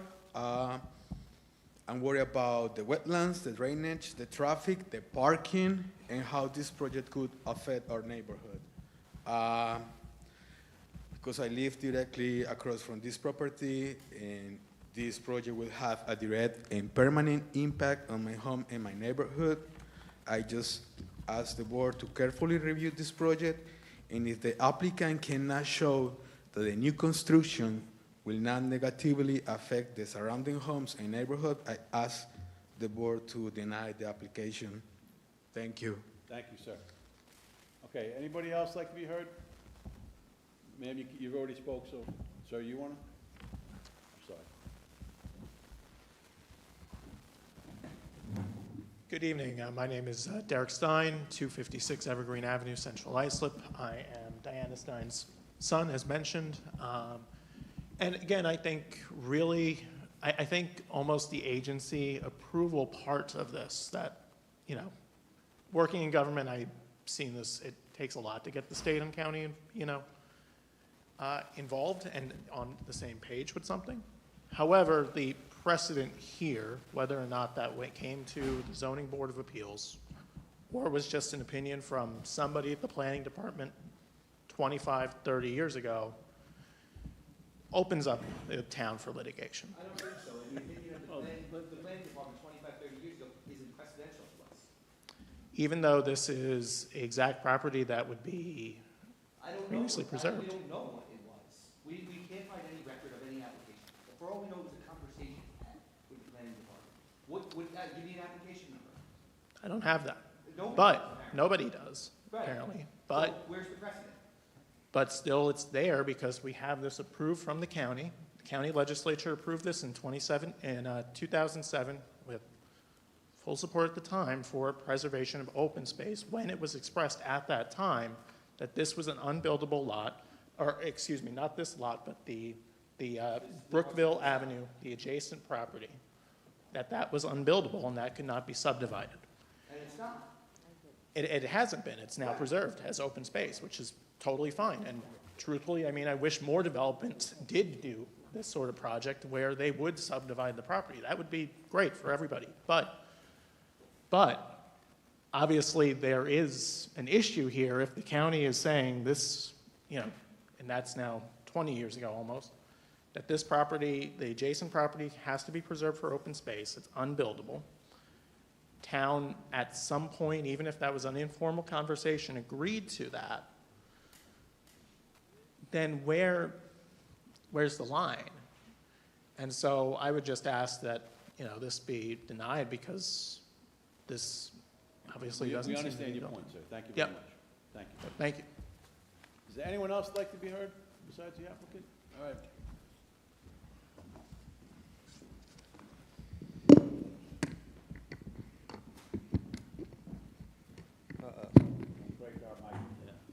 All right, just a few points before I wrap up. So the two proposed lot sizes are consistent with the nature and character of the surrounding neighborhood. They're almost identical to the two lots across the street and the two lots to the south. They're actually, I think, a little bit larger.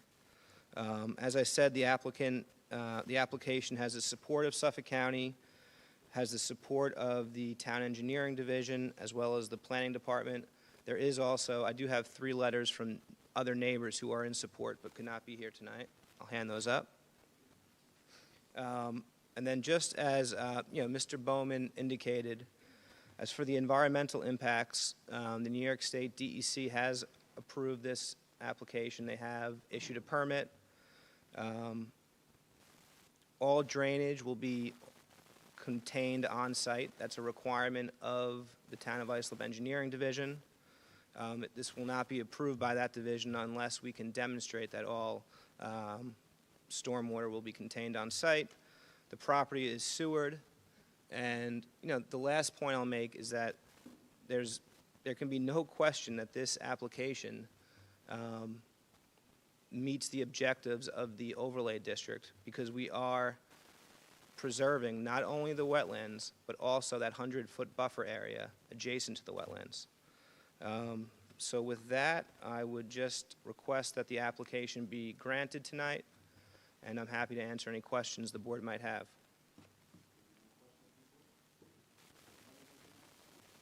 No, I have nothing further. Is there anything is there like a specific reason or a specific issue you want me to address that I could maybe do in a post-hearing submission?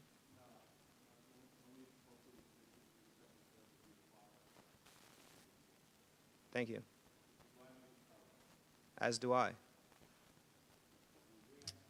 You know what, I should also note, there is another decision that I pointed out to Nick, 592-24, and that also addresses the objectives of the Wetlands and Overlay District, and I believe that we comply with that decision. That was a 2024 decision of this board.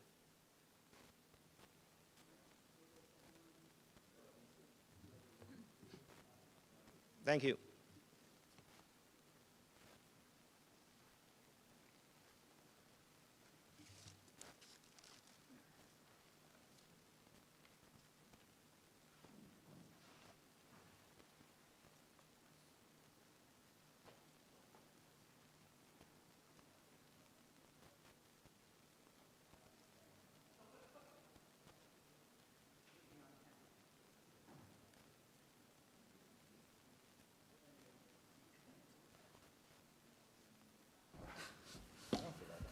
It's not complicated, I promise. Application number 611-26, Jennifer Fiorenza. Permission to leave asphalt and non-vegetative material having front yard occupancy of 100% instead of permitted 40% patio having side yard of 0 feet, walls 2.3 and 2.5 foot in height, having side yards of 0.25 and 0.5 feet instead of required 4 feet each, and pool patio having side yard of 3.5 feet and rear yard of 3.8 feet instead of required 6 feet each. And I understand one variance was accidentally omitted. It's inherent here because there's so much going on in the backyard, but the applicant has a rear yard landscaping percentage of 10% instead of the minimum permitted 40%. That's going to be up to the board whether they feel they can amend to include that. Residence B District, west side of Hyman Avenue, 121 feet north of Orinoco Drive, Bay Shore. Hello, good evening. Jennifer Fiorenza, 1078 Hyman Avenue, Bay Shore, New York. Good evening, Paul Schmick, 1078 Hyman Avenue, Bay Shore, New York.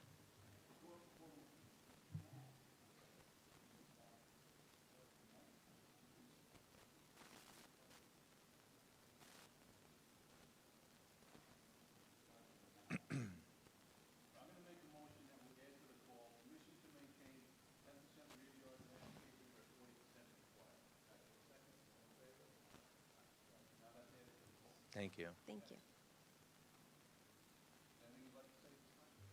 No, I guess we'll just wait for you to go one item at a time. We just have some extra color to add to some of the items that we'd like to explain. Okay. Okay. So the. Okay.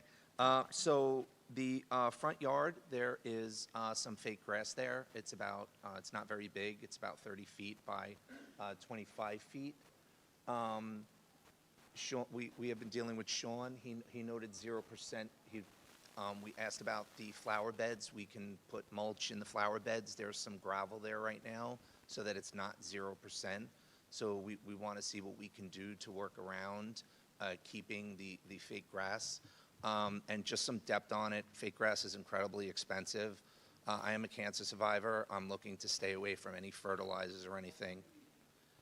So it's 2 inches of chopped gravel, bluestone, RCA, yes, sir. And then there is a sand on top of it for drainage. So the drainage on the property has never been this good. It is. It actually has holes in it. Nothing. It drains perfectly. It's pretty incredible. I did get it. I do have the a test report that was provided to us from Turf Tech. We understand they've done some work in the. Sure. No, that's okay. I got 2 copies of everything, so I could speak to one. I would like to provide that. Also, that we did get it done professionally. We didn't do it ourselves. I have the Turf Tech receipt. Thank you. Thank you. Thank you.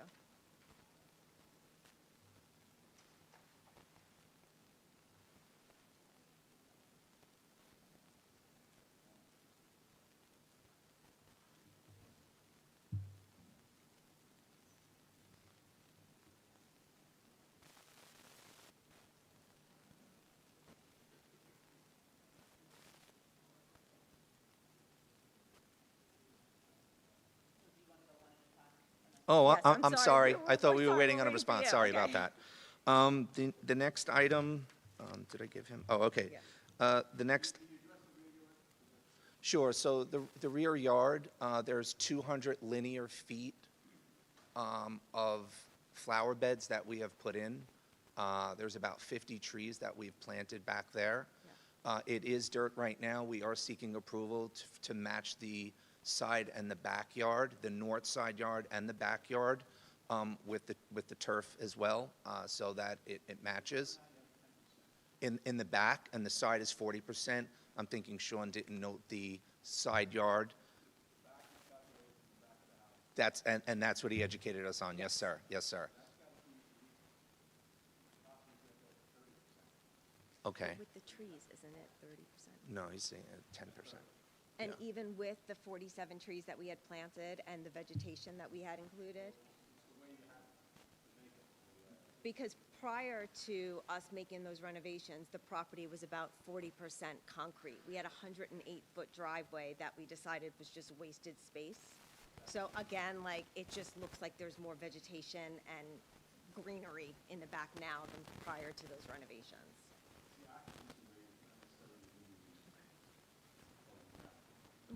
Okay. back there, just by pictures, et cetera. So you have to bring that up to around 30% is what. But you said that it's currently soil. and that's- It's all dirt, so Yeah. once we got feedback from Sean, we halted, we haven't done anything. We and didn't install So it it's on the all side. dirt in the back.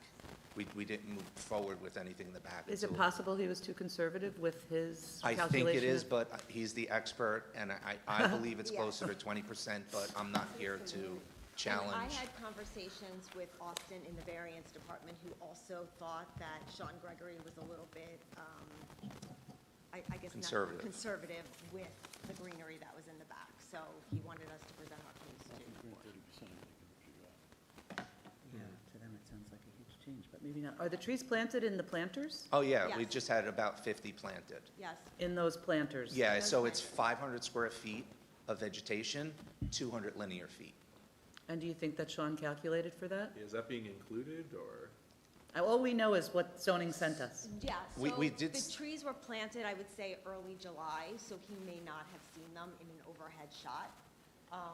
If you do an overhead shot of the property. Yeah, he you'll be asked able us to just see. take pictures, and they were dirt, because they weren't in yet in the flower beds, so. So, I think you can recalculate your rear yard occupancy, but that's up to you.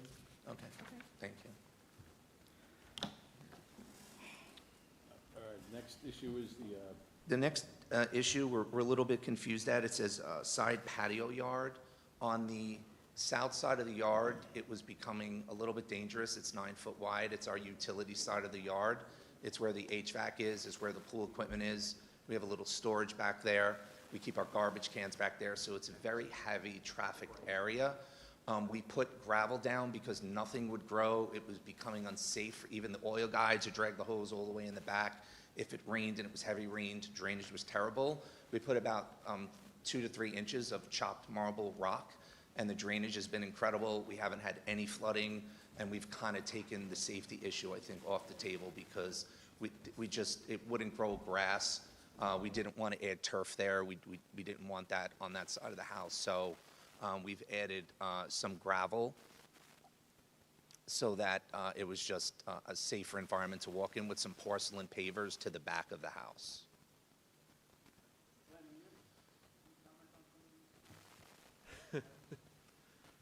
I could certainly try. It's pretty complicated, all said and told.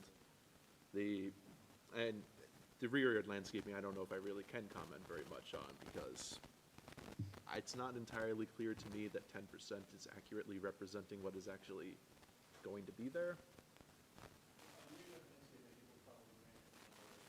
Sure. So which one did you want to ask about specifically?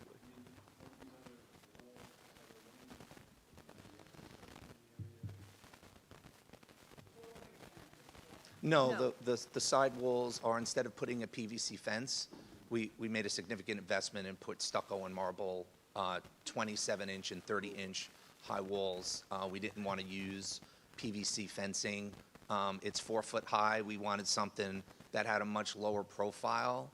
So by putting stone, we were able to reduce the size of them so that there was some separation. We did communicate with our neighbors. I could have them write letters if necessary, because it's on the property line.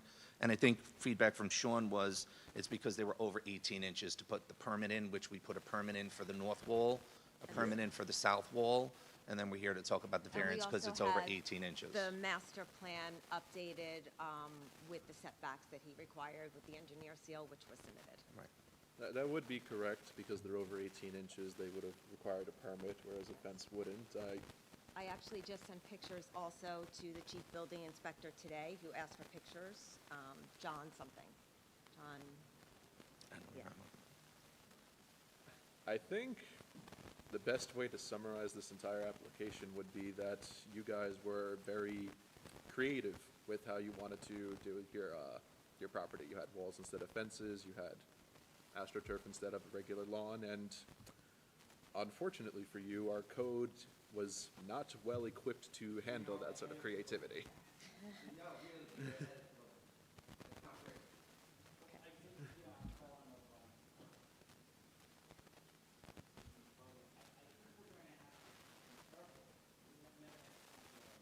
Yeah, so I'll speak to that one specifically. I think that's maybe the biggest request. I mean, it's literally written as 100%. Turf is non-vegetative according to code. I think that does make sense. It's something that we've recently acknowledged, partially because of this application, that it's something we probably should be addressing in the code. We haven't made a decision on that yet, because it's not something that has come up very much, although I expect it'll be coming up a bit more going forward. With regards to that, yeah, I think this is something we should be reserving decision on, or rather, I would suggest the board reserve decision on, because it kind of comes down to what is the intention of the code in regulating that. Is it purely based on aesthetics? Turf, I mean, people agree or disagree on that. Aesthetics are a hard thing to quantify. Drainage is often a concern. They're testifying that this does properly drain, and they've submitted evidence to that. I haven't seen that evidence myself. So, and another thing it's trying to usually prevent is hard surfaces are good for parking areas. I don't expect it's their intention to park on top of this. No. We will Yes, not park no, on we will top not, of it, yes. we promise. What brought us? No, No. we've been working with the board for about 3 years now. This is, no, I no, think no, you no. installed the pool, is that what happened? Or? Yeah, We was did here- pool, were we did frequent. driveway, I walked we into did- Austin's office and he said we're, I'm sorry, oh, I'm sorry. I walked into Austin's office and he's like, you guys are a frequent flyer, so we've been here for numerous things. Yeah. Yes.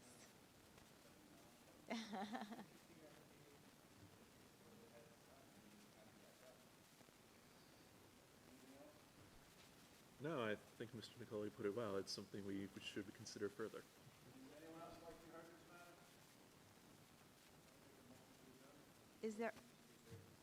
Is there anything else that you need from us to submit, or? Okay. Okay, and then the other item, is that under the reserve as well? All applications being reserved. Okay, and then that just means a follow-up in writing will come? We'll make a decision after we review the file, and we'll send you a decision. Okay, Okay. great, thank We got a you. motion, we got a second, all in Second. favor? Aye. Application reserved. Thank you. We've had a request to adjourn the next case, 612-26, Olga Perez and Vincente Mauricio Perez Vera. Is anybody here in that application? It's at the southwest corner of Willoughby Street and Evergreen Avenue. Take a motion to reserve. a motion Adjourned to adjourn, September reserve. 22nd. Okay. We got a motion and a second. I got it. All in favor? Aye. Application number 492-26, Acela and Priya Kalokirti.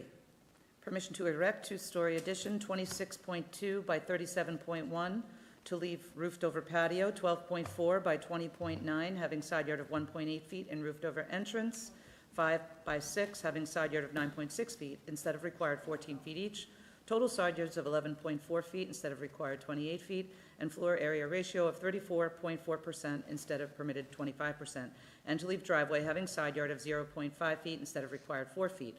Residence B District, north side of Stockton Street, 525 feet west of Jefferson Avenue, Brentwood. And I forgot to mention that application's already been adjourned from July 7, 2026. Good evening, Chairman, members of the board. I just wanted to state that I tried to call earlier today Can you to get your name and postpone. address for the record?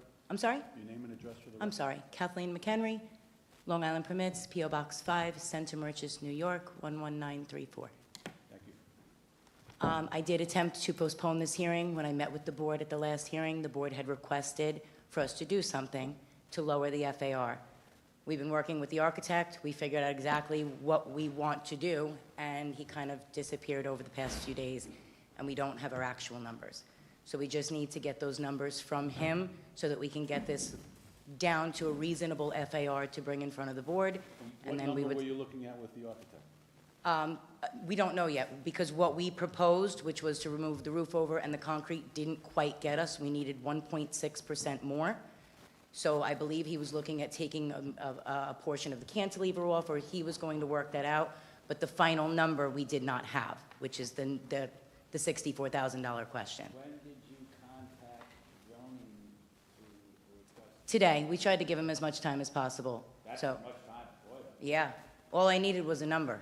you know, so I was trying to avoid dragging this out Try to further. give the architect as much time as possible. Yes, I tried to give him as much time. How much time, when did you notify the zoning that he would be adjourned? As I stated today, I tried to give the architect as much time as possible to get us that number so that we didn't have to push this off for another month, but we don't have that Do you number. believe I wouldn't give a second adjournment over the phone the afternoon of the hearing? Isn't that crazy of me? Listen, I'm here. It is what it is. But that is why I'm here with no information. You can blithely say it is what it is. I'm not quite sure what that means. Maybe it's, hang on, philosophical. Here we go. But there is an awful lot of time and effort and energy. Absolutely, and I just spent an hour and a half here as well of my time. My time is worth time as well. Because it wasn't, I'm being scolded and it's not my lack of preparation. I will stop and let you listen to, and finish. My apologies for trying to express what I needed to express. I just wanted to say we need a little bit more time.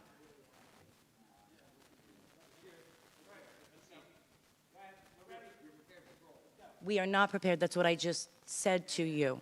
I mean, this is all, there are minutes to this, right? I just came up and said we're not prepared. I'm not understanding what you're saying. I came up, I'm not understanding what the miscommunication is. The architect didn't give me a number. Okay, and I just said I would like to hear what you have to say. I apologize like you, and I apologize like you instructed.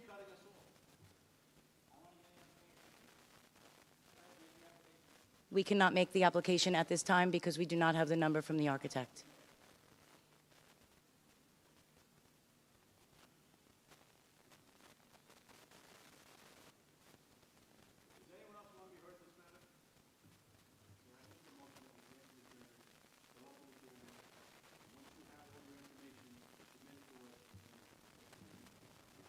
I appreciate it. Have a good evening.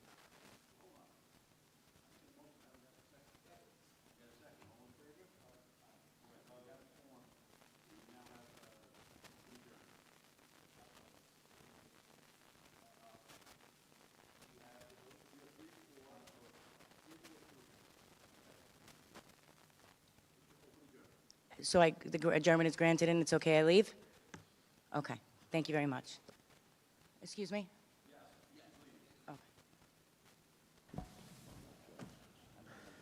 Application number 574-25, adjourned from September 30th, 2025, Jetson Realty Corp. Permission to erect one-story addition, 150 by 284 irregular, leaving side yard of 4.75 feet instead of required 10 feet, and floor area ratio of 47.1% instead of permitted 35%. Industrial 1 District, west side of MJ Boulevard, approximately 1,920 feet south of Clark Street, Brentwood. I do believe I am prepared this evening. Thank you very much. If you wouldn't mind.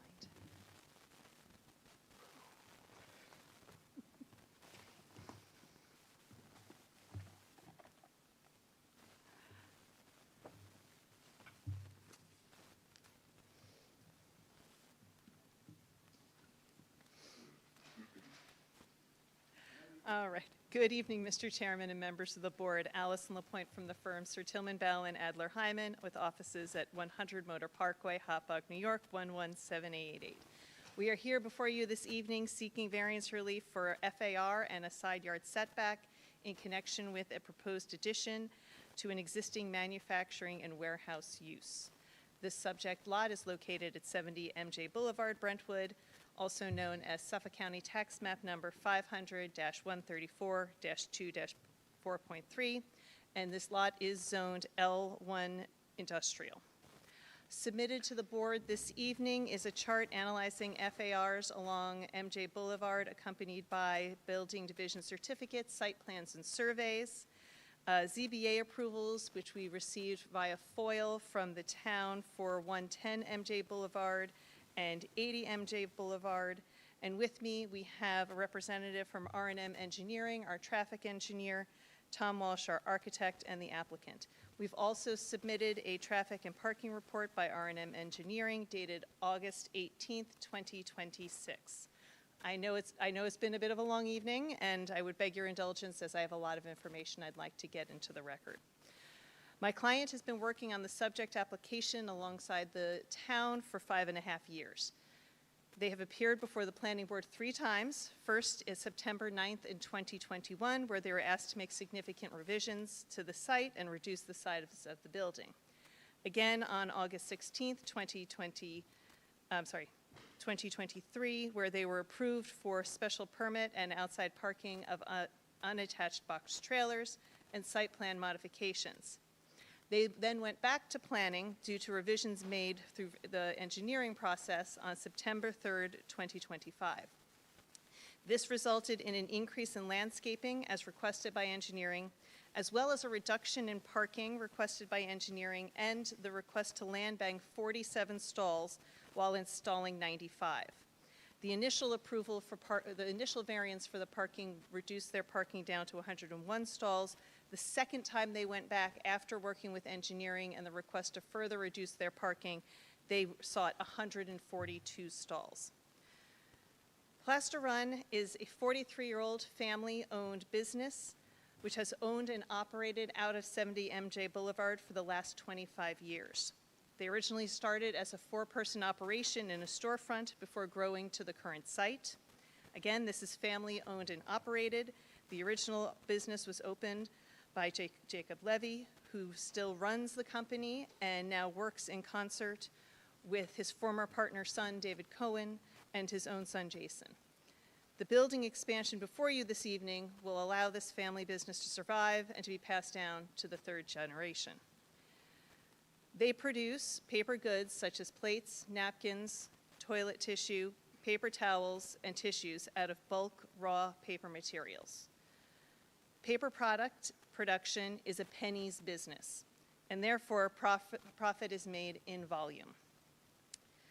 To sell these items in bulk, they sell these items in bulk for packaging at other facilities and sell to end users such as food service distributors, dollar stores, and healthcare centers throughout the tri-state area.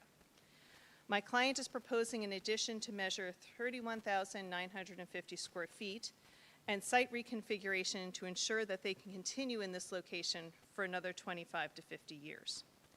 The production, purchasers, and end users are again all within the tri-state area. And there are 3 factors that have caused my client challenges to continue production in their current square footage. The first is competition and much cheaper labor overseas. We well know that this is something that our country and our island has been fighting against, trying to make sure that we can maintain and develop more manufacturing jobs here at home. It is my understanding from my clients that even with the current tariffs in place, foreign manufacturing still can produce and sell these products in the U.S. at a lower price today. The subjects.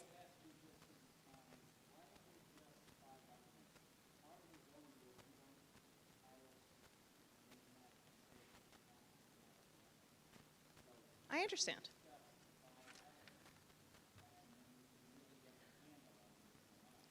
I would like to put a little bit of color behind the reasoning for why. We do have I'm sorry, Mr. Wexler.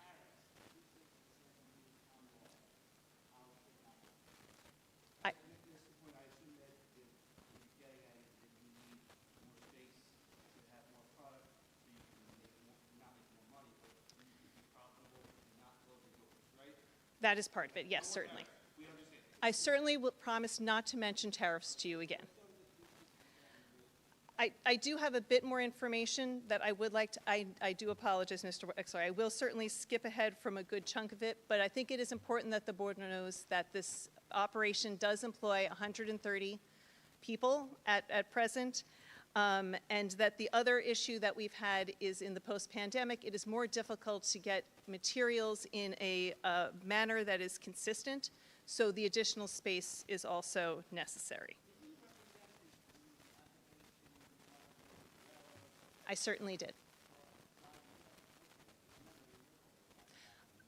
No, I appreciate that, but do have to, as a responsibility as their counsel, build the record for my clients and for the rest requests before it. No, I appreciate that as well. Thank you. Thank you. Thank you. So currently, the site, the building on the site maintains a 36.6 FAR. So they, I gotcha. All right, perfect. I'm glad for it. 36.6. So we are already over the 35% permitted FAR. So any addition to this property is going to require variance relief from this body. It has. No, that was not by grant. That was that was constructed in, so the original building was built in 1965. An addition of 61,000 square feet was added in 1968, and the current square footage is 101,569 square feet. It was prior to the town of Islip having an FAR code. Yes.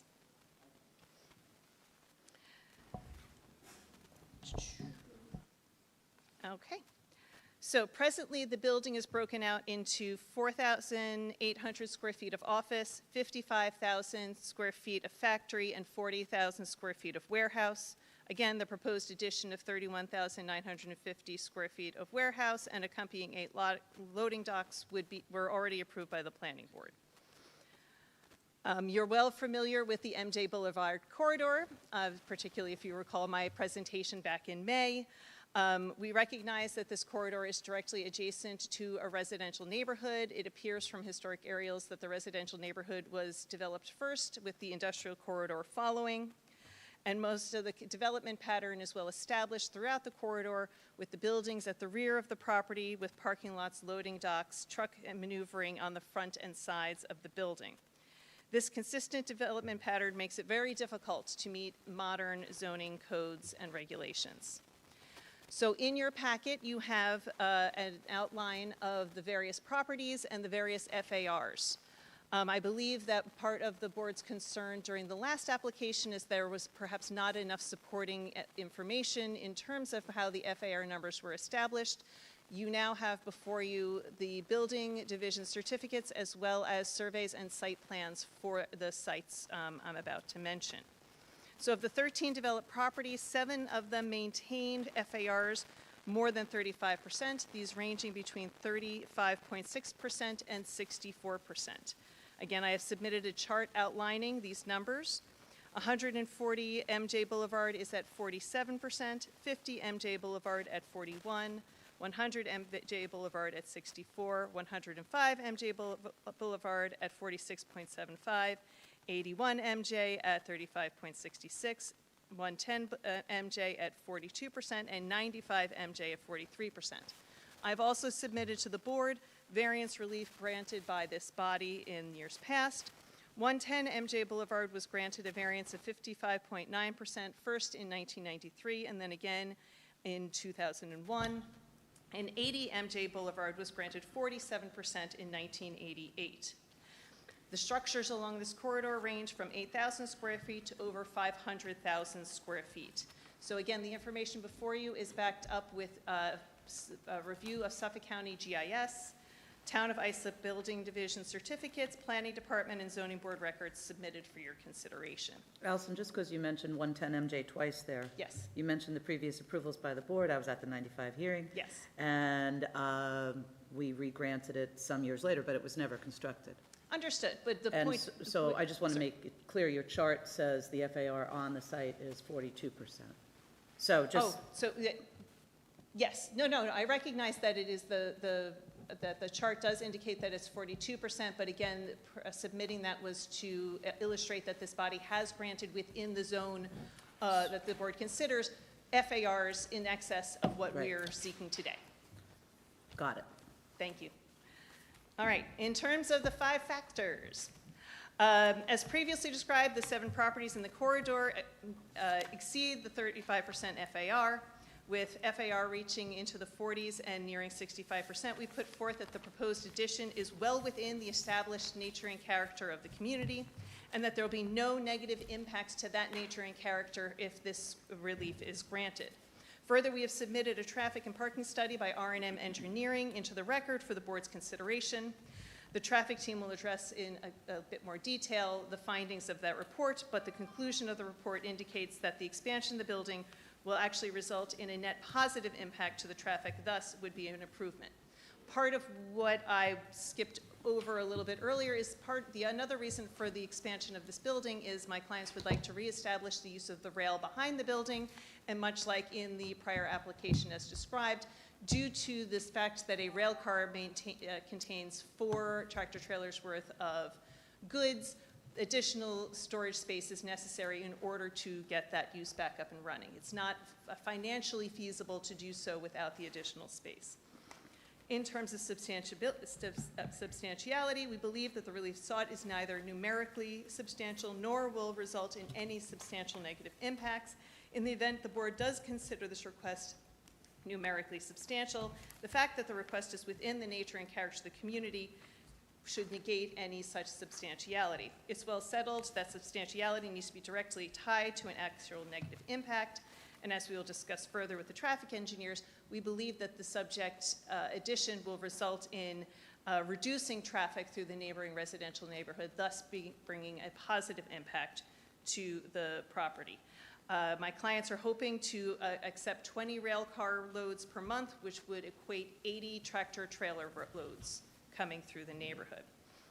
The square footage was not chosen in the abstract. My clients, again, have been working for 5.5 years with the town in seeking to move forward with this development, and again, have gained their 2 approvals from the planning board. In terms of feasible alternatives, we are out of feasible alternatives. Again, after 5.5 years of going back and forth with planning and engineering and hundreds of thousands of dollars of soft costs, frankly, if there was a feasible alternative at hand, my clients would already have taken that on. Further, my clients have, in an effort to be able to keep their operations going, rented and have access to 2 storage spaces off-site, which makes it so that they are at least able to get their deliveries somewhere nearby. This is not feasible in the long term because of, 1, the expense and of the rental of the space itself, which is over $100,000 a year, but secondarily, we're again talking about a penny's business, and when you have to move your merchandise and your materials twice, every single time you're moving it, you're losing money on top of it. There was a meeting earlier this week, late last week with the planning department, and they were inquired as to whether or not we could go up into the building, increase the height, and then stack the storage to make up for the volume by then reducing the building. Due to the type, size, and weight of the raw materials that are being needed to be stored, this is just not possible.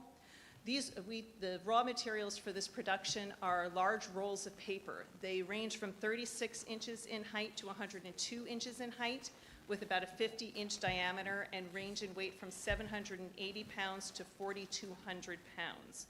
I have submitted images of these raw materials for your review and consideration.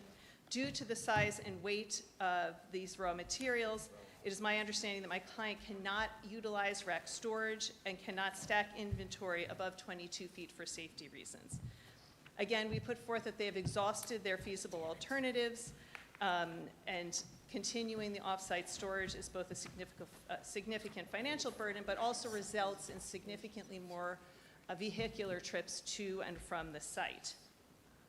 In terms of physical and environmental impacts, we anticipate no negative physical and environmental impacts, and again, I turn your attention to the conclusions of the traffic study. In terms of the side yard setback, we're seeking a 4.75 setback where 10 feet is required. This is necessary because it is the continuation of the existing setback along that southern property line.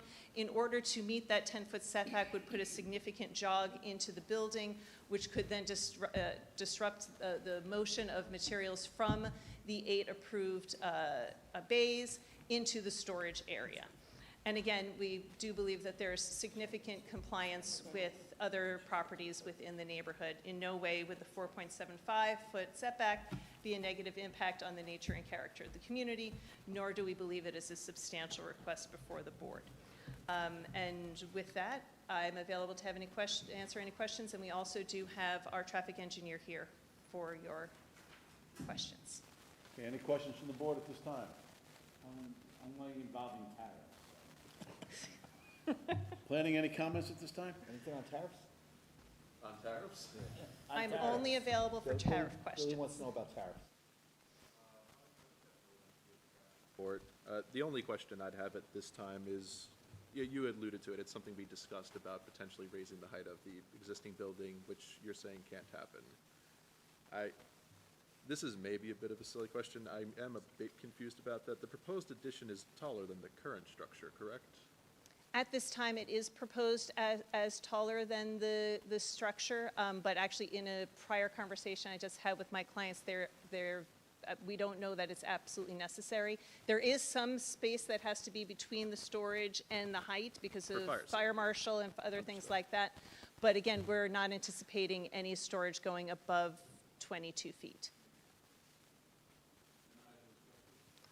34 and change. We're under 35, so we don't have to maintain Correct, a yeah. setback greater than 35. The proposed is 34 feet, 5 inches, and Yes. the existing is 20 feet, 4 inches. Yes. According to the site data chart. Yes, make them. So we take the raw materials, we make, again, it's a manufacturing use on Long Island. The clients take the raw materials, they make paper plates, napkins, toilet tissue, napkins, they package them and either sell them bulk or they sell them to end users here in the tri-state area. Currently have 130 employees on site, and it should be of note that of those employees, the vast majority of them have worked at this site for 10 years or more. They are also, they are still in an IDA approval because they had made a $3 million investment in new equipment, which I believe has 2 to 3 years left. And overall, since 2011, they have made $8 million in investments to the site. Fair enough. I'm sorry. It might get addressed in the other thing. As the one other question also related to the discussion we had last week with regards to the rail spur, which you indicate is not currently active but is proposed to become activated. Yes, so in order to, it's not being utilized at this time. There is an extensive process that has to be followed, which my clients have already begun, but it also does come at a significant expense. It'll be well into the hundreds of thousands of dollars. So if we don't have the space to be able to accept the rail car's worth of materials, it doesn't make financial sense to go through the efforts of reactivating the rail line and getting permission to be able to utilize that again.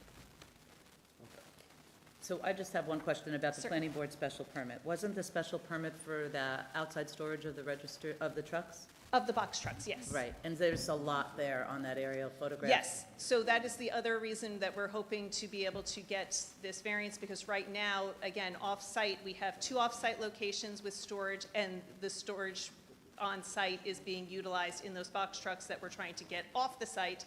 But again, until we have some place to be able to put those materials, So we have the that. proposed addition of 32,000 square feet is not to store the trucks? No, no, no. The material that's in the trucks, yes, the trucks themselves, absolutely not.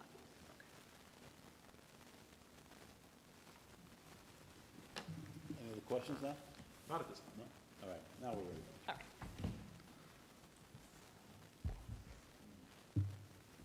Could you be brief? Get right to the point. Absolutely. No tariffs. No tariffs. Okay. I don't know anything about tariffs, so you're good. Good evening, Chairman, members of the board. My name is Angela Kovaleski. I'm with the firm R&M Engineering. We're located at 50 Elm Street in Huntington, New York, 11743. Ms. LaPointe hit most of the points that I wanted to talk about, but I'll just reiterate them again. In terms of parking on the property, we're going to have 95 paid parking spaces. We project that there's going to be 64 employees parked on the property at maximum at any point. So there's going to be about 31 vacant spaces on the property. We're increasing the parking supply on the property. This is a net positive for the project. We discussed utilizing the rail spur in the rear of the property. We anticipate that we will have about 20 rail deliveries per month. This will equate to about 80 tractor-trailer trips per month.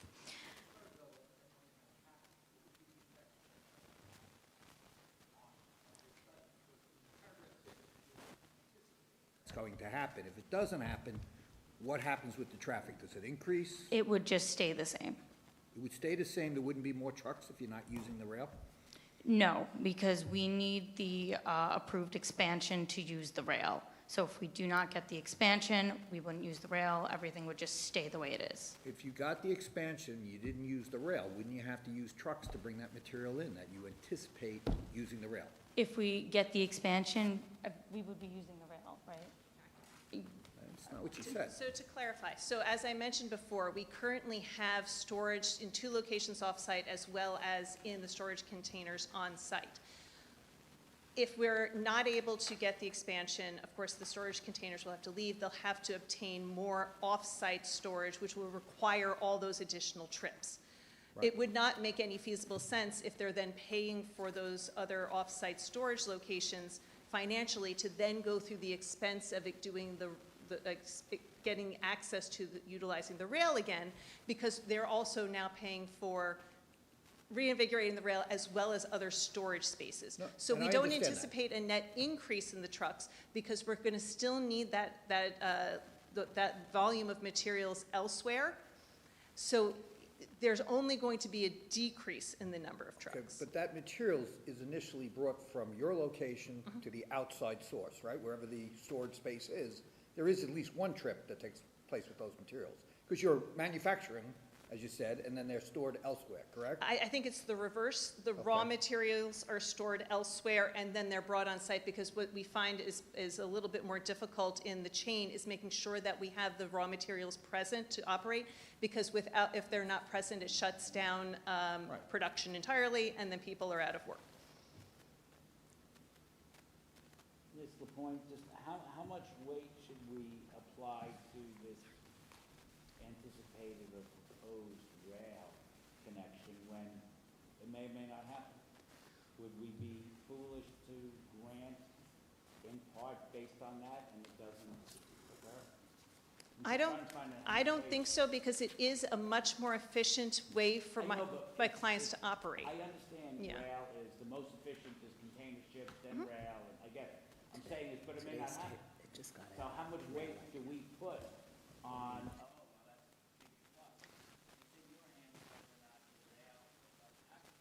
Well, I'd say because the rail is already present, and again, it's just a matter of reinvigorating the authority to be utilizing it, that it certainly bears a lot more weight than to say if there wasn't one there and then you had to bring it in.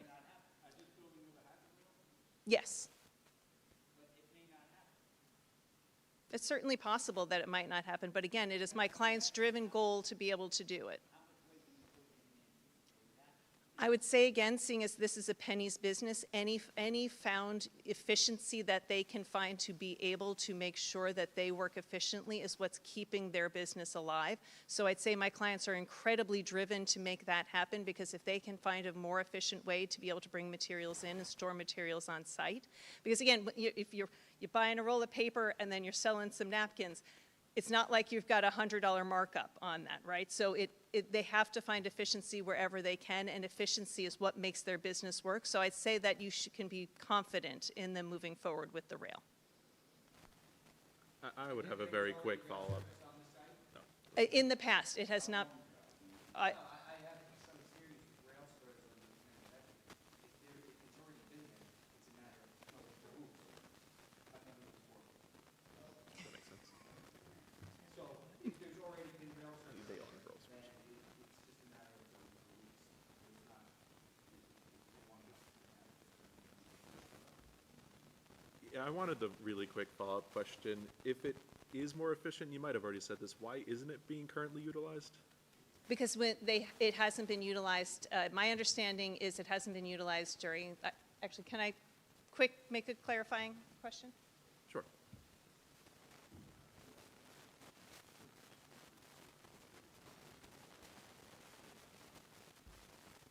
So when they took over the property, they didn't have permission to utilize the rail spur, so they haven't used it until now. And now, again, the economic pressures have gotten to the point where now is the time that it would make the most sense. And also, they will then have, if granted, would have the space to be able to accept the material to keep their operations going.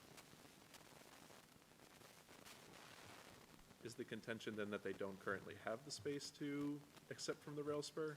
That's part of it, yes. I'm sorry?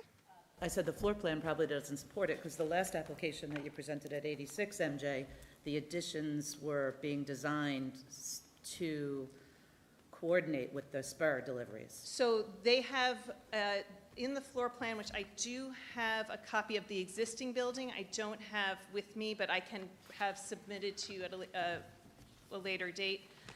I do have, there is in the, real quick glasses, there is in the, that's the south, the northeast side of the building, there is additional warehouse area, because again, we mentioned earlier that there is warehouse already existing, I believe around 50,000 square feet in that upper right corner.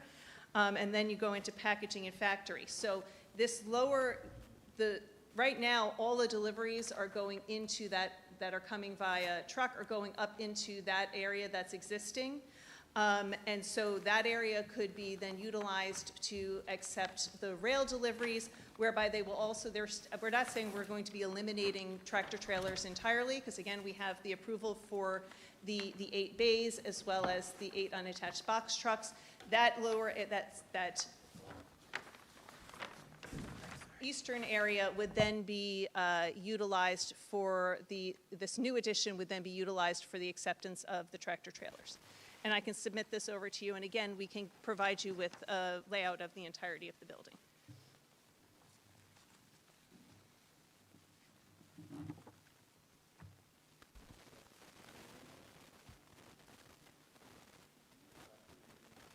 Yeah, sorry. Oh, shoot. It's okay. Okay, so in terms of the tractor trailer trips, one rail car delivery could accommodate. Sure.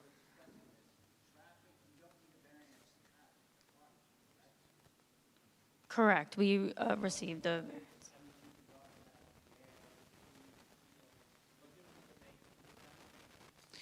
Just that the rail spur is going to help decrease the tractor trailer. Okay. Okay. Thank you. Okay,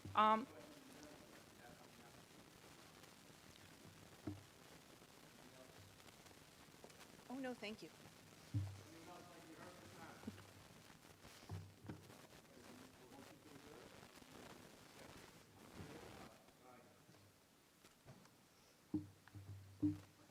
Thank you, and have a good evening.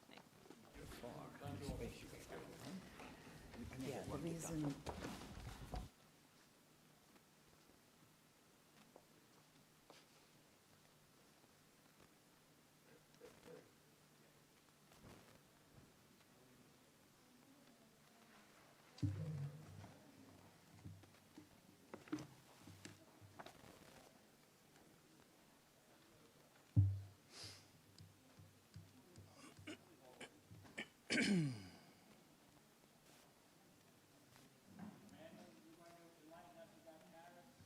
If you'd like.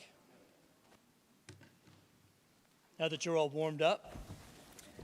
Application number 613-26, Robbins Walk LLC. Permission to leave elevated dwelling having side yard of 9.5 feet instead of required 10 feet, and to erect decking leaving front yard of 19.1 feet instead of required 25 feet, and side yard of 5.5 feet instead of required 15 feet. Residence BAA District, west side of Robbins Walk, 180 feet west of right-of-way, Lonelyville. Good evening, Chairman, members of the board. Randall Weichbrodt, 144 West Main Street, Bay Shore. The address of this property is 30 Robbins Walk, Lonelyville. It's part of Lot 74 and 76 of Surf and Bay Corp. At Fire Island Beach, map number 506, filed October 23rd, 1911. One-story dwelling is on this property, measuring approximately 1,100 square feet. Records indicate the home was constructed on locust posts on or about 1965. with those setbacks as shown on that survey. Front yard setback of 25.2 feet, rear yard setback of 37 feet, side yard setback of 9.5 and 15.5 feet, and a first floor elevation of 7 feet. Records further indicate there was a deck constructed around the home with the following setbacks: a side yard setback of 0 feet and a front yard setback of 17 feet.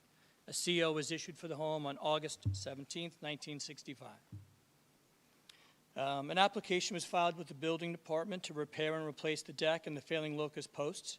A zoning denial was issued for the side yard deck of 0 feet.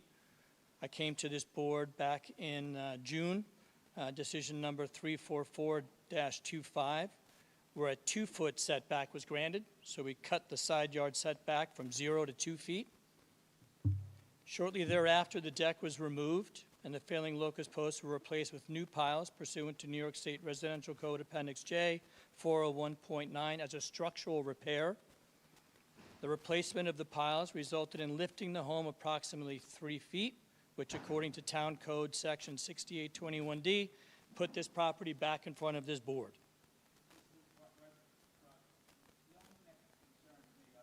Shoot.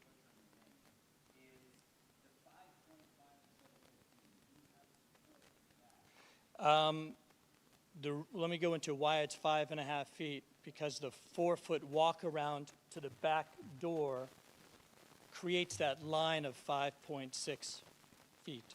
So we're just carrying that line around. That's where the back sliding glass door is to the back of the home. And that was the deck that this board granted a 2-foot setback, which if we maintain that or ask for that, besides being obnoxious to the neighbor 3 feet higher, it would put it over the FAR. So we cut it back from the 2 feet that was granted by this board to 5.5 feet. Granted, it's higher now, so that's the reason why we're back in front of this board. Again, historically, it was at 0 feet, but it was 3 feet lower. No, it was 3 feet at grade, 3 or 4 feet. It's on that survey I just provided to the board. It's 3 feet taller, 3.5 feet taller than that. So if that was at grade 4 feet, now it's at 7 from grade.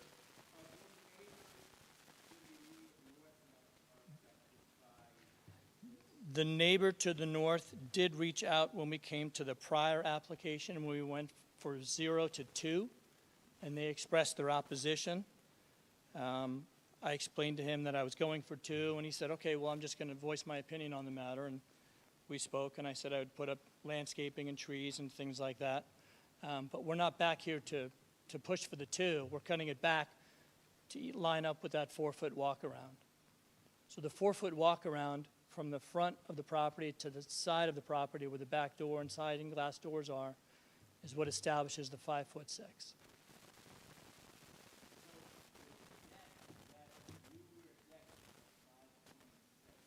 Correct. That was at 0 historically. It was, well, before I took the deck down and got the 2-foot variance from this board. So it went from 0 to 2, and now we're asking for 5.6. Just So we're to clarify, it was 2 instead of 5 feet was the prior variance, right? Okay. Yeah. Yeah, the increase in height triggers the higher setback request, which is, otherwise he would have been conforming at 5.5. Right, I wouldn't be here for the home either at 9.5 feet, because it has a CO and it's a nonconformity. I understand. Correct.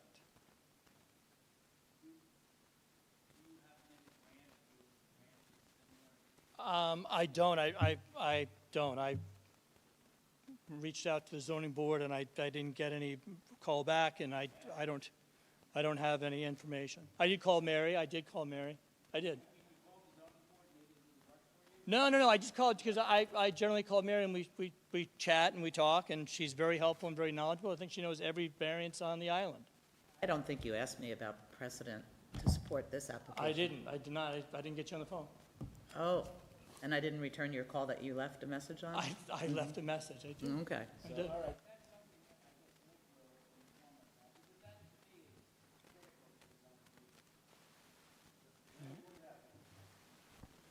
not a whole lot. There's one grant that's maybe somewhat similar, and that's about it. That one was for 3 feet side yard? 3 feet. Yeah, I don't know the specifics as to why. I'll double check, but I think so. That was the one that really stood out. Otherwise, it's all grants for around 10, 10 and a half. I guess the issue would be if we did 4 feet to go around, does that mean we come back to the home? I'm sorry, what was the question? The 4-foot walkway part doesn't count for setback. I understand that. So to be correct. I understand that. The question is, if I do 4 feet around the northern section of the home, 4 feet doesn't count. Do I drop back down along the home then? You're talking about the part where it notches in if you hold 4 feet in width along the length of the Yeah. house further towards the rear The yard? only reason why we're at the 5.6 setback you're is drawing because a straight that's where line the up. 4-foot walk is lying. I think to answer your question, if you held a 4-foot walk and you followed, like, I guess I call it the contours of the house, I think you know what I mean. The setback would be measured whatever point it then goes beyond 4 feet in width. Right, it'll never get to 15, and that's where the back sliding glass door is. I don't believe it would get to 15 ever. Maybe not, I don't know the And the specifics other side on of the that. home is where the septic system is. It's considered a walkway by code instead of a deck, is why it's, Intended for egress to your house from the walkway. yeah. Because there was the understanding that there would be so much natural vegetation on Fire Island. That was the goal of the Fire Island National Seashore's regulations, was that you were supposed to be able to get access to your house. And as Dick Shire used to famously say, people should be able to walk to their property without getting ticks and poison ivy, because he hated Fire Island. So, but it was, If they don't want ticks and poison ivy, they should buy a house somewhere else. that's right. And, but it was really for access, not necessarily to circle your house. But it's become, you know, it's become an excluded, it's a permitted encroachment, but it's been pushing its limits, I think. Mr. Whitebrook, is this your house? Yes. And again, you know, but for replacing the piles, the home would still be lower, obviously, and it would be 2 feet as granted by this board. So we raised the home by, well, inadvertently raising the home with the replacement of the piles. So we're not going for the 2, we're just going for the 5.6. So we're cutting it back even further.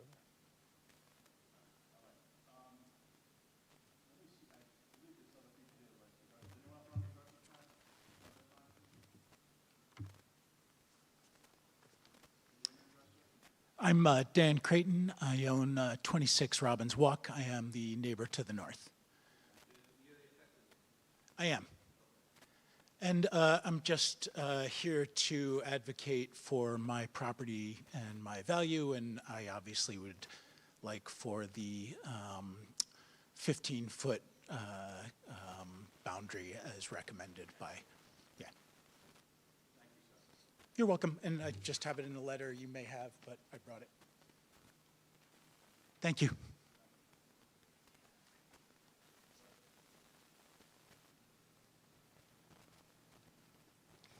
Hello, my name is Michael Meltzner. I live at 37 Shell Walk, which is adjacent to the property behind him.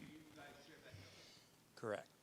And I also am speaking on behalf of the Lonelyville Association. There are actually 2 of them, and they wrote letters. I won't read them, but yeah, there is. There's Old Lonelyville and New Lonelyville. Well, we're one has boardwalks and one has cement. That's really the only difference. I can submit the letters. Yeah, I'll submit them. Is it all right that I wrote on them and stuff? I mean, I can send you a clean copy if you want. But the gist is that we are not in favor of the variance for the, we are not. We oppose the request. We don't feel like it's necessary. The lot is small, it's 60 by 100, and so are all the adjacent lots next to it. And it would just, the reason for the variant for the zoning, as you know, is to maintain light, air, and respect the privacy of your neighbors. And we just don't see that the requests are necessary. The house has been there, it had decks, and they weren't the size that are being requested before. Can I ask you one question? Because on the notes here, it says legalization of the existing structure to be, oh, sorry. It's on the drawing. It was so small, I had to use the magnifying. Yes, thank you for that. But I just not clear what it means. Mike Dunn's notes on here. Yeah. Oh. What's the sentence you don't understand? Legalization of this existing structure to be filed under a separate certificate of compliance. Does that I think mean that's that kind of the like a house building is not? department note, sort of. I'm Or maybe sorry? it wasn't a note from the building department, it's, Oh, That's regulatory mumbo jumbo. yeah, I don't know if that's something to be Okay. that concerned about. I mean, it doesn't affect, like, it doesn't mean that there'll be a separate plan for the house. No, we don't even know what This it is the I deck. think it's Okay. addressing the fact Great, that the well, house. if you don't understand it, then I elevated. certainly don't need to. So that's it. I just wanted to state our objection to the request. Thank you, sir. Is there anyone else like to be heard in this matter? I'm sorry. Okay. Just in regard to that last comment, this new deck is considerably smaller than the old deck. It went almost over You can Dan's address us, property please. line. Sorry, it went past the property line, I think, by just a hair. No, sir? So it is considerably smaller. The front deck was 8 feet, it's now 6 feet in width. The side deck was 9.5 feet, it's now proposed at 4 along the home to the north, and then it cuts, well, it doesn't cut back, it follows that property line. It is considerably smaller, much, much smaller.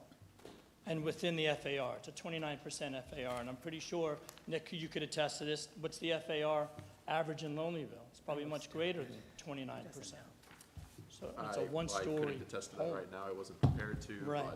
But I think we all know that the FAR in Lonelyville, most homes exceed 29%. So. I'm just going to provide the notes that I have that have all the history and the facts of the property.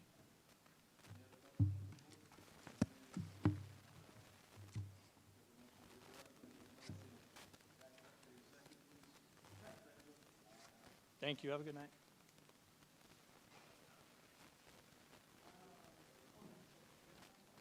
Thanks, guys.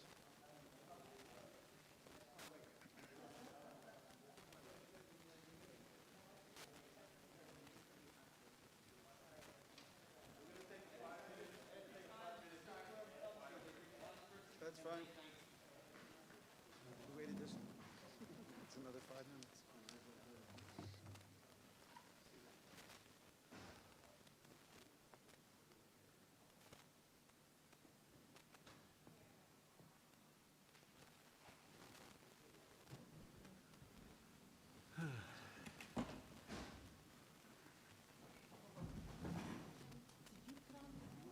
Turn down the AC? No, it's on.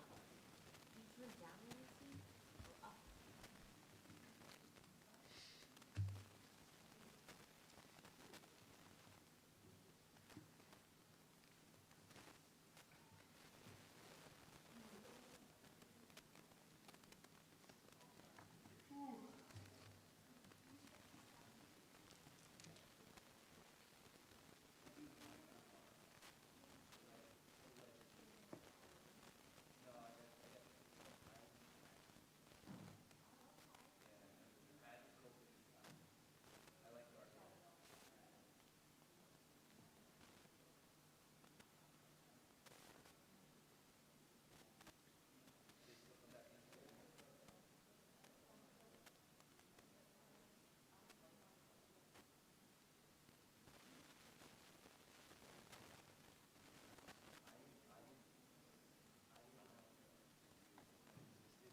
without further ado.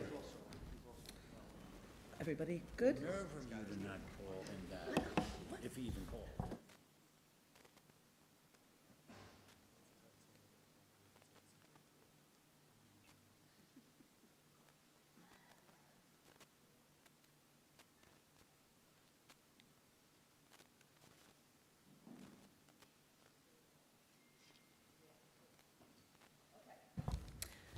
Application number 495-26, adjourned from July 7, 2026. 58 Beechwold LLC, Justin Stevens. Permission to elevate dwelling and erect one- and two-story additions, leaving rear yard of 11.9 feet instead of required 25 feet, and floor area ratio of 39.94% instead of permitted 30%. To erect decking, leaving rear yard of 10 feet instead of required 15 feet, and generator and pool equipment, leaving front yard of 48.5 feet and 32.5 feet instead of required 60 feet each, on lot having diminished effective lot area due to steep slope. Residence AAA-B District, east side of Beechwold Avenue, 130 feet north of Atlantic Ocean, Seaview. Let the record reflect that Mr. McCabe has recused himself. Okay. Thank you.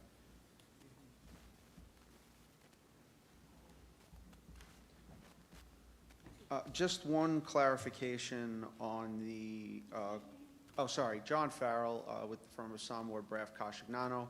Our offices are at 1300 Betts Highway, Suite 100, Hauppauge, New York. Just one clarification on the call of the calendar. We did submit revised plans to the board. The generator was moved back to the 60-foot setback, and it's reflected in those plans. I'm having a packet of exhibits handed up. If you look at Exhibit B, I actually, highlighted the line for that setback in blue, so you can see that it was moved. So you're saying the generator can be removed from consideration? Yes. The generator is now set back at 60 feet from Beechwold Avenue. Mr. Farrell, tell us about the 39.4 FAR. What do you have for support? So, if you look at the packet that was just handed up to the board, if you look at Exhibit A, I've provided a packet of decisions that this board has granted in Seaview. Specifically, if you look at the first one that I cited to there is for 54 Beechwold Avenue. That is the house directly to the north of the subject property. That was granted in 2023 an FAR of 39.96. No, look at the channel.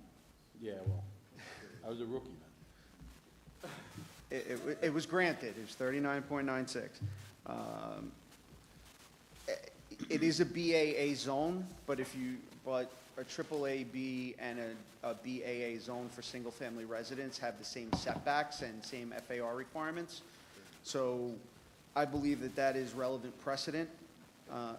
If you look at the second decision in that packet, you'll see 56 Atlantic Avenue. That is just one block to the west. And that was granted an FAR of 52.44%. I will note that in that decision, the board referenced the fact that the FAR had previously been higher on that site. It was at 55%. They reduced it down to 52.44%, and they termed it a legacy FAR. That's important with this case because we have currently on the subject property 5,712.79 square feet of floor area, which is 41.4%. That's been reduced in this application to 39.97. Again, it's an existing FAR that's higher. We're reducing it, and this is a block away. There's one other decision that is a few blocks away. It was also a 39% FAR at 43 Crescent Walk. That decision is in there, case number 44-20. Again, it's relevant. The board has granted this. These were all within the last 6 years that the board is, 7 years that the board has granted these FARs. What's the size of this lot, Mr. Farrell? This lot is 13,799 square feet. What's the So I believe that the effective lot area is the entirety of the lot based on the town code. It's 13,799 square feet. Right, so there's, for some reason, the building department on this particular application called out what they termed a steep slope. I don't believe that it fits within the steep slope definition as set forth in the site plan and subdivision regulations. Site plan and subdivision regulations define steep slope as a hillside bank or cliff with a gradient of 15% or more over a horizontal length of at least 25 feet and extending over a horizontal width of at least 25 feet. A dune, a primary ocean dune, is not a hillside bank or cliff. But even if you say that it is, if you look at Exhibit B in the packet that I gave you, you will see highlighted the site profile for this property. It's a little hard to get out of there. I had to fit it in. I've highlighted the two areas where the grade at the dune is 15% or more. If you look at the distances of those two gradients, one is 4 feet and the other one is 15.3 feet, clearly short of the 25-foot requirement. We raised this with planning and also with building. We were told that they take an average. In reading the code, the plain language of the code, it does not say you take an average of the entire dune. It says it has to be 15% or more over 25 feet. If it's not 15% or more over a 25-foot distance, it is not a steep slope within the definition of the code. So I think that removes that from consideration completely. Therefore, I think the effective lot area is 13,799 square feet.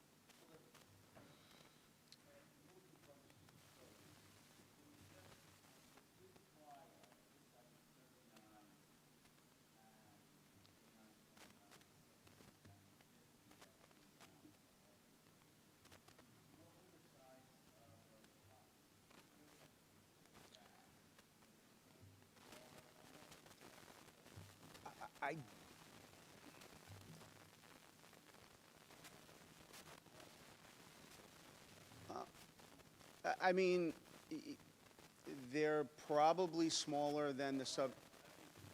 Yeah.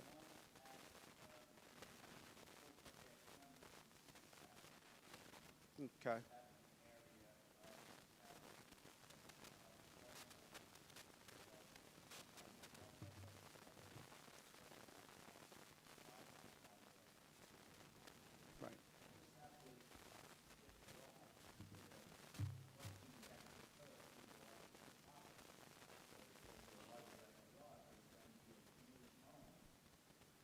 Well, I mean, if you look currently, the FAR is higher. It has a CO for a higher FAR at 41.2%.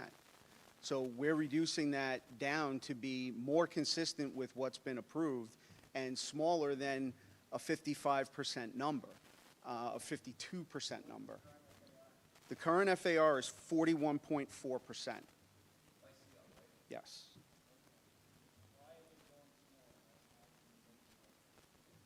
Well, so they wanted to try and keep the house within the footprint of the existing dwelling, right? They didn't want to go expand beyond the decking and everything else there. One of the major things they did was they removed, if you look at this aerial photo here, there is a deck that extends out from the house over the primary dune. That deck is being completely eliminated. There's also a ramp down from that deck on the west side of the house down to Beachwald Avenue. That's also being removed, and there's also some decking being removed from the rear side of the dwelling, the east side of the dwelling, I guess. Just for clarification, to answer Chris's question, the CO hasn't been touched. It's a 1977 CO, and there's no decking referenced on it at all. They just simply didn't discuss the decking. So while your architects probably prepared an existing gross floor area based on today's code and the amount of decking you have out there, the decking wasn't on the CO. We just didn't put decking on the CO in the 70s. Right, no, but I think that was the same situation with 56 Atlantic Avenue. Had they put the decking on the CO, the FAR would be 41 point whatever. Well, we didn't even have FAR then. We didn't even have it. All right, but my point, Yeah, okay. It's, this house is legal, is what I'm saying, at 41%. I don't think the decking necessarily is legal. Oh, okay. It's not on the CO. But it's okay. It's nuance. I understand the argument you're making. I No, just want to be clear. Look, if, you know, again, I would submit that in the past, not all COs reflected all structures accurately. They didn't reflect the accurate number of bathrooms and things of that nature. It was just single-family dwelling. Right. That's it. I like to say the fine-tooth comb is out now. And Exactly. it's staying out. No, and that's a good thing because it does remove these issues. But again, if you look at 56 Atlantic, that had a 56% FAR that existed prior to the FAR ordinance. They reduced it to 52, and the board granted it under terminology referred to as legacy FAR. Yeah, I think there was a very modest change to that house. Wasn't that the oldest house in Seaview? It might have been. It might have been. I don't know when the first house was built in Seaview. Yeah, I think we qualified You would know better that. than me, obviously. I think we qualified that in the decision. But again, we're still, and in terms of FAR, we're still below what that was granted, and we are within we're within the range of the house immediately to the north. And all of these variances were granted within the last decade. These are not old variances that go back a ways. We're trying to build a new house. It's being pulled away, we're taking the decking out of the dune. We're shifting the house 3 feet to the north to pull it even further away from the dunes to protect that primary dune area. We think it'll be an overall benefit to the character of the community. Once that decking is removed, that's a very unique structure for Fire Island, and you know, giving that up is asking the applicant a lot, and it's giving up a lot, is what I'm saying. And I think overall this is an improvement. There'll be a new septic system put in, a new IAS system. Overall, this is a vast improvement to the subject property. The precedent bears out the relief that we're seeking. If you look at the variances that we're asking for with respect to the rear yard, those are de minimis and less than what we presently have. We have a 5.5-foot side yard currently back there. It's going to be 11.9 feet to the house and 10 feet to the outdoor shower. So it's a pretty significant improvement over what's there. Unless the board has any further questions. To start with, I have a few clarifying points based on what was discussed, and then I have a question for Mr. Farrell, or it might be directed to Mr. Faluka, depending. First, I think there was a question about the size of the lot to the north, the one that was granted in 2023. That lot is, I believe, also around 6,000 square feet. It's less than half of the size of the subject lot. The second thing, with regards to the other cited case, the one that's been described with the legacy FAR, I just checked the CO for that, and that one does include the decks on the CO. So if that's any kind of consideration, considering that was brought up that this one does not. Size of that lot, I could look into that. I do believe that one is larger. A lot of the ones along the bayfront are. That one's 9,500 according to the assessor. Might be able to get a more accurate reading from a site plan. 1931, it says. Anything to tell us about it? No, I missed the bike. But my question was, so you're saying the FAR has gone down, the current FAR standards have gone down. You know, we can argue about what is or isn't on the CO. I was wondering if it could clarify, because the house is getting bigger. So what does that transfer look like exactly? Is it just purely reduction in decks and then increase in the house? Is it decks being lowered or removed? You kind of spoke to it, but I was. Right, so I can, I'll pull out just take a look at it and I can kind of tell you. So they're squaring off the rear of the dwelling. They're adding about, what is it, what's the number? It's about 4 feet or so to the rear of the dwelling. And then they're squaring off the front entry porch and adding like a 2-story addition there. And then there's some improvements on the areas in the first floor, below the deck. It might be asking for a bit much. Is it possible to get that calculated in terms of square footage of increase in the house versus what's being reduced from the deck? I know there's a site data chart, but I'm having a tough time reading it. It's just small font. It's, I mean, yeah, I could go, let me see.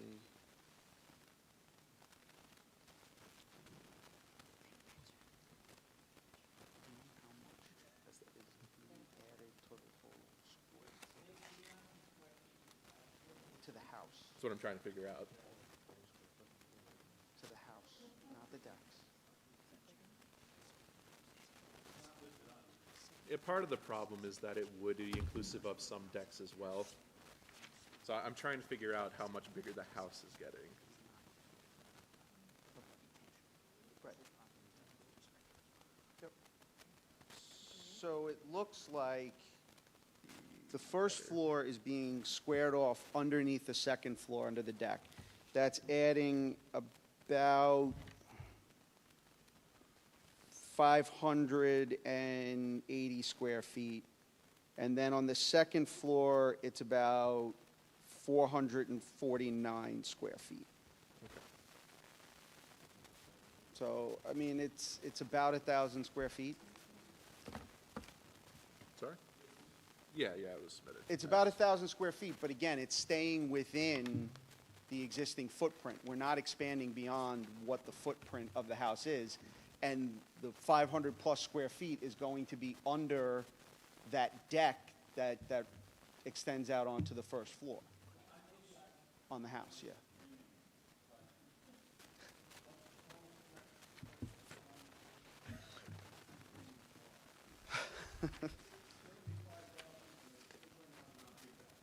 It's 5,712.79 now. When it is done, it will be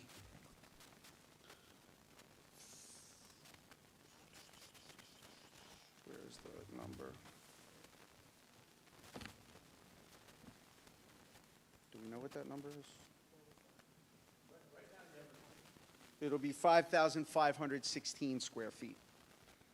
That's including the dwelling and any of the decks that count. That's the dwelling, and the decks will be 5,516 square feet. Right now, it's 5,712 square feet, almost 5,713 square feet. That includes the decks as well, yes. I'm trying to figure out how much bigger the house is getting versus what's being, because the argument, part of the argument, is there's a reduction in FAR based compared to current conditions. It's, I guess, under some amount of scrutiny about whether or not that was an FAR that was necessarily approved, what happened with these decks. Is it just that the house has been expanded onto the decks? Are the decks being removed? Are any of them being lowered to not count? We've seen a lot of different things happen with this kind of stuff before. Yeah.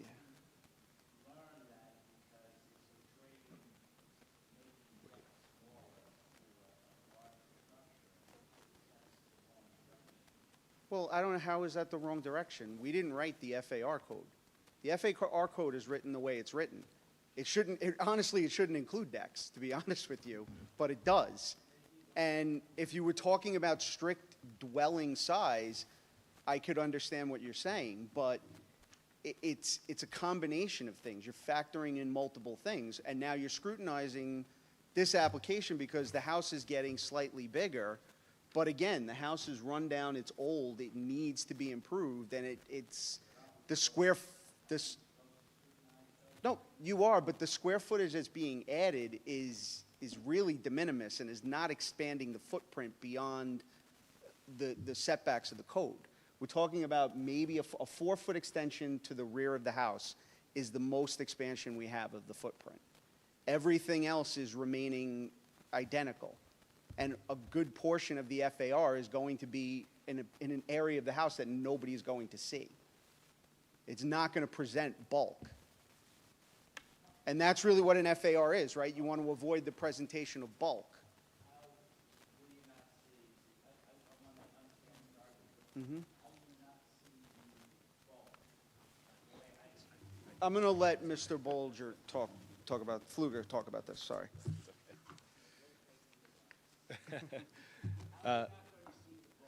Yes, so for the record, Nicholas Pfluger, I'm at 256 Orinoco Drive, Brightwaters, New York.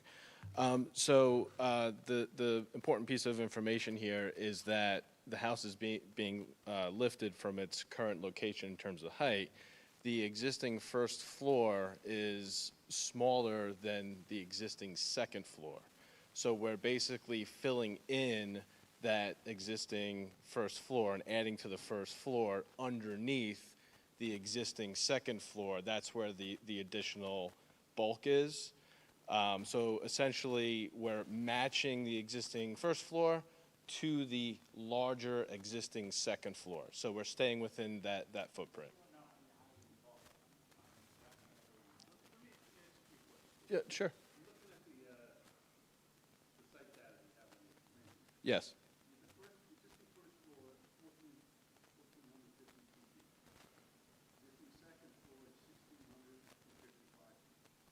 Yes. Yes.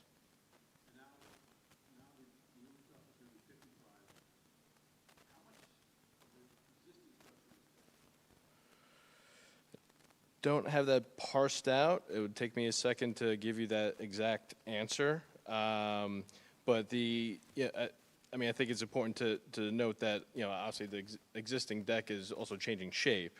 So that's being removed, and then we're doing a proposed deck.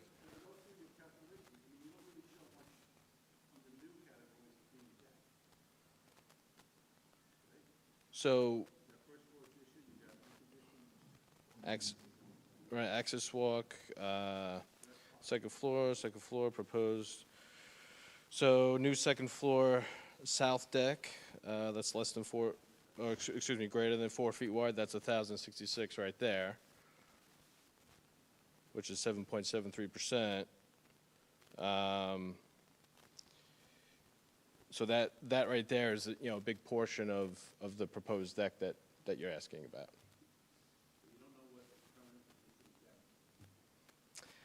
about. Don't have that in front of me.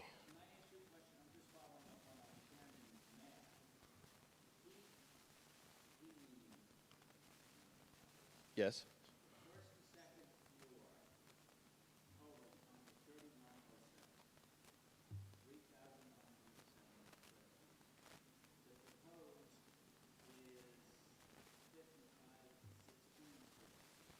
Correct. But there's over 1,000 square foot of proposed deck.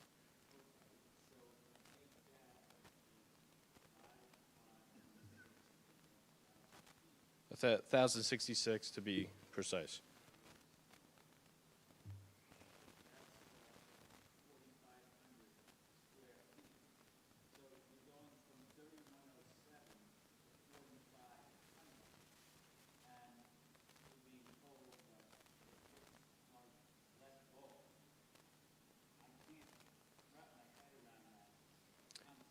Yeah. So.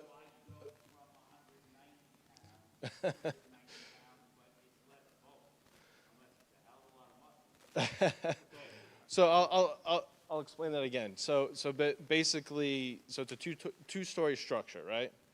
The existing second floor is larger than the existing first floor, so we're filling in that existing first floor to match up with the. Oh, I'm sorry. I'm talking in terms of footprint. So when we're looking at the site plan, we're staying within the footprint. So it's not necessarily less bulk, but But it's not a it's the footprint. bulk underneath. So the second floor is like cantilevered, so it's not a Correct. footprint because its feet don't touch the ground. Well, there's piles, but Right. it's not a cantilever, but there's empty open air underneath the second floor that is not first floor, and we're putting Okay. the first floor there. Okay. Earlier I thought. I hope that made sense.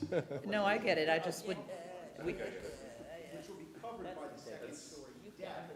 right, Well, it's, Seals the projection of additional bulk. yeah, okay. Usually when we say footprint, we mean the ground floor area.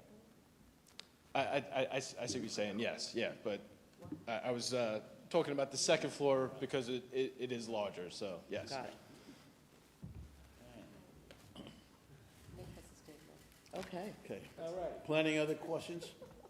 No, I don't have further questions. I just kind of wanted to tie in why we were delving so deep onto this, because this is an application planning does have some concerns about. And I wanted to explain why, really. Please.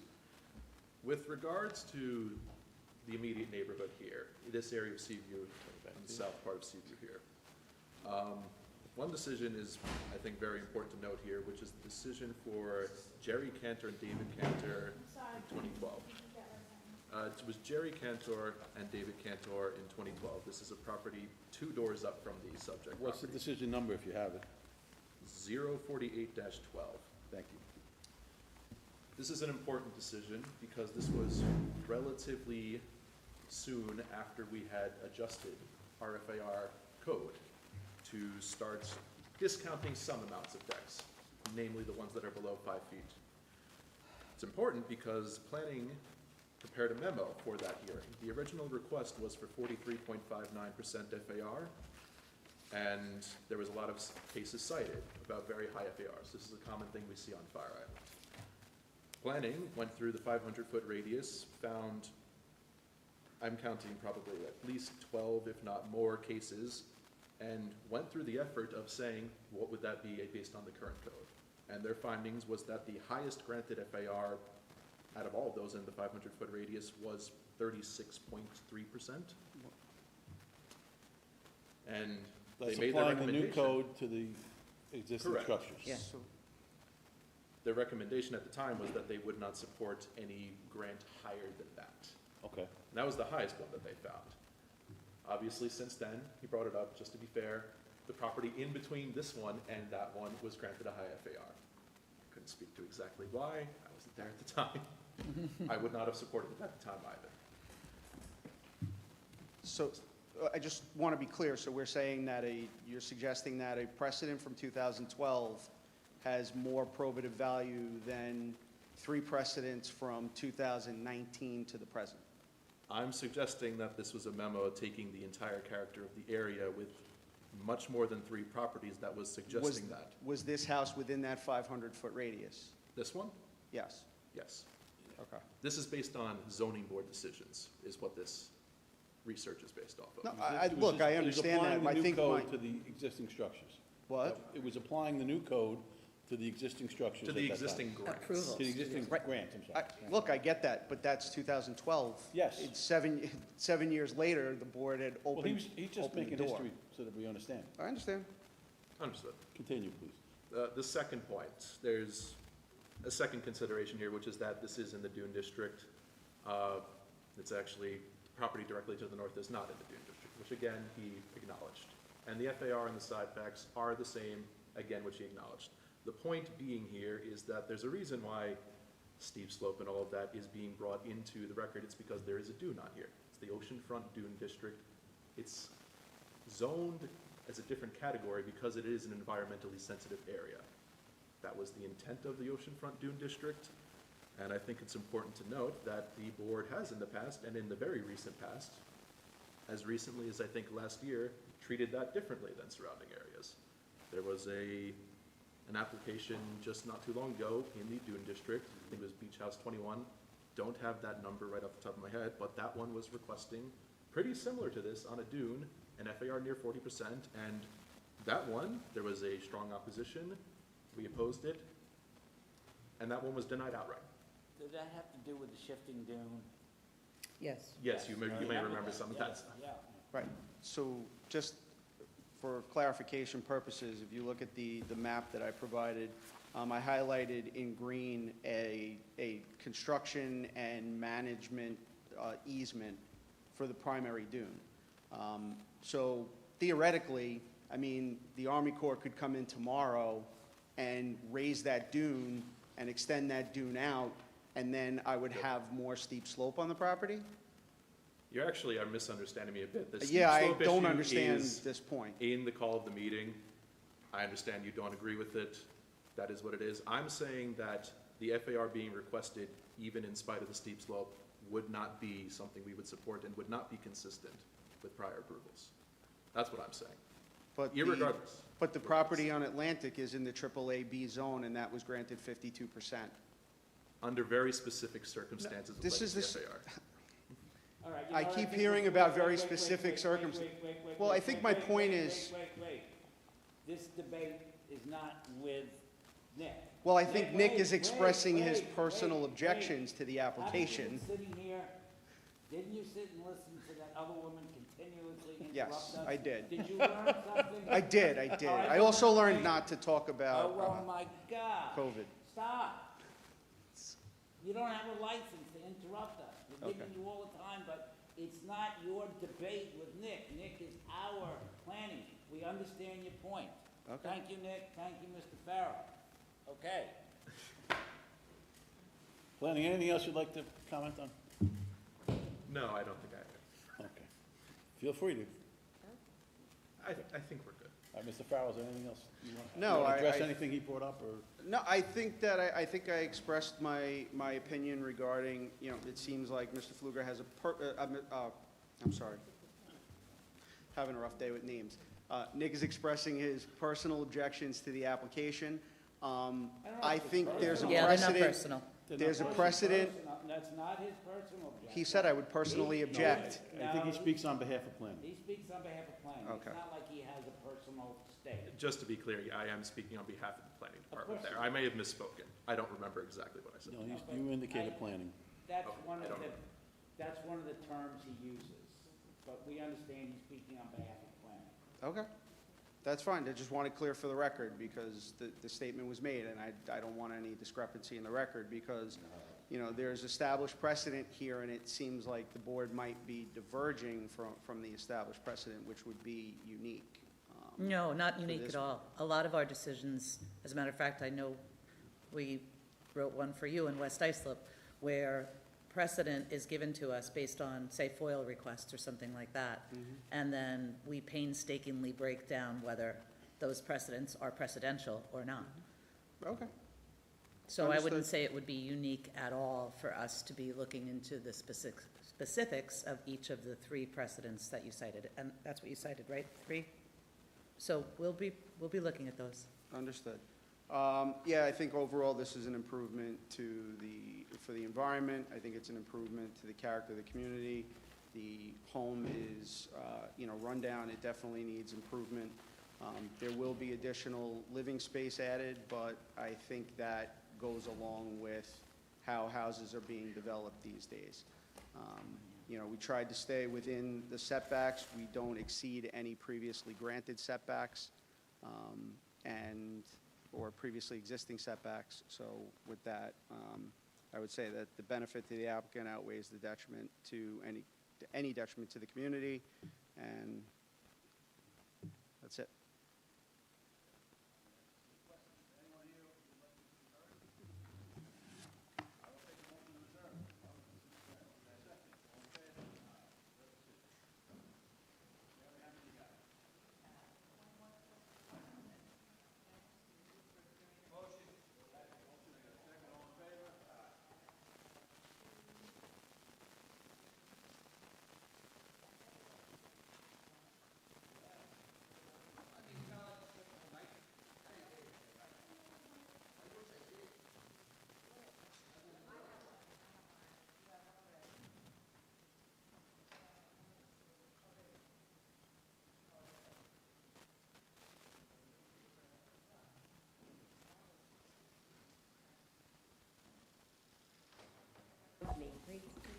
Okay.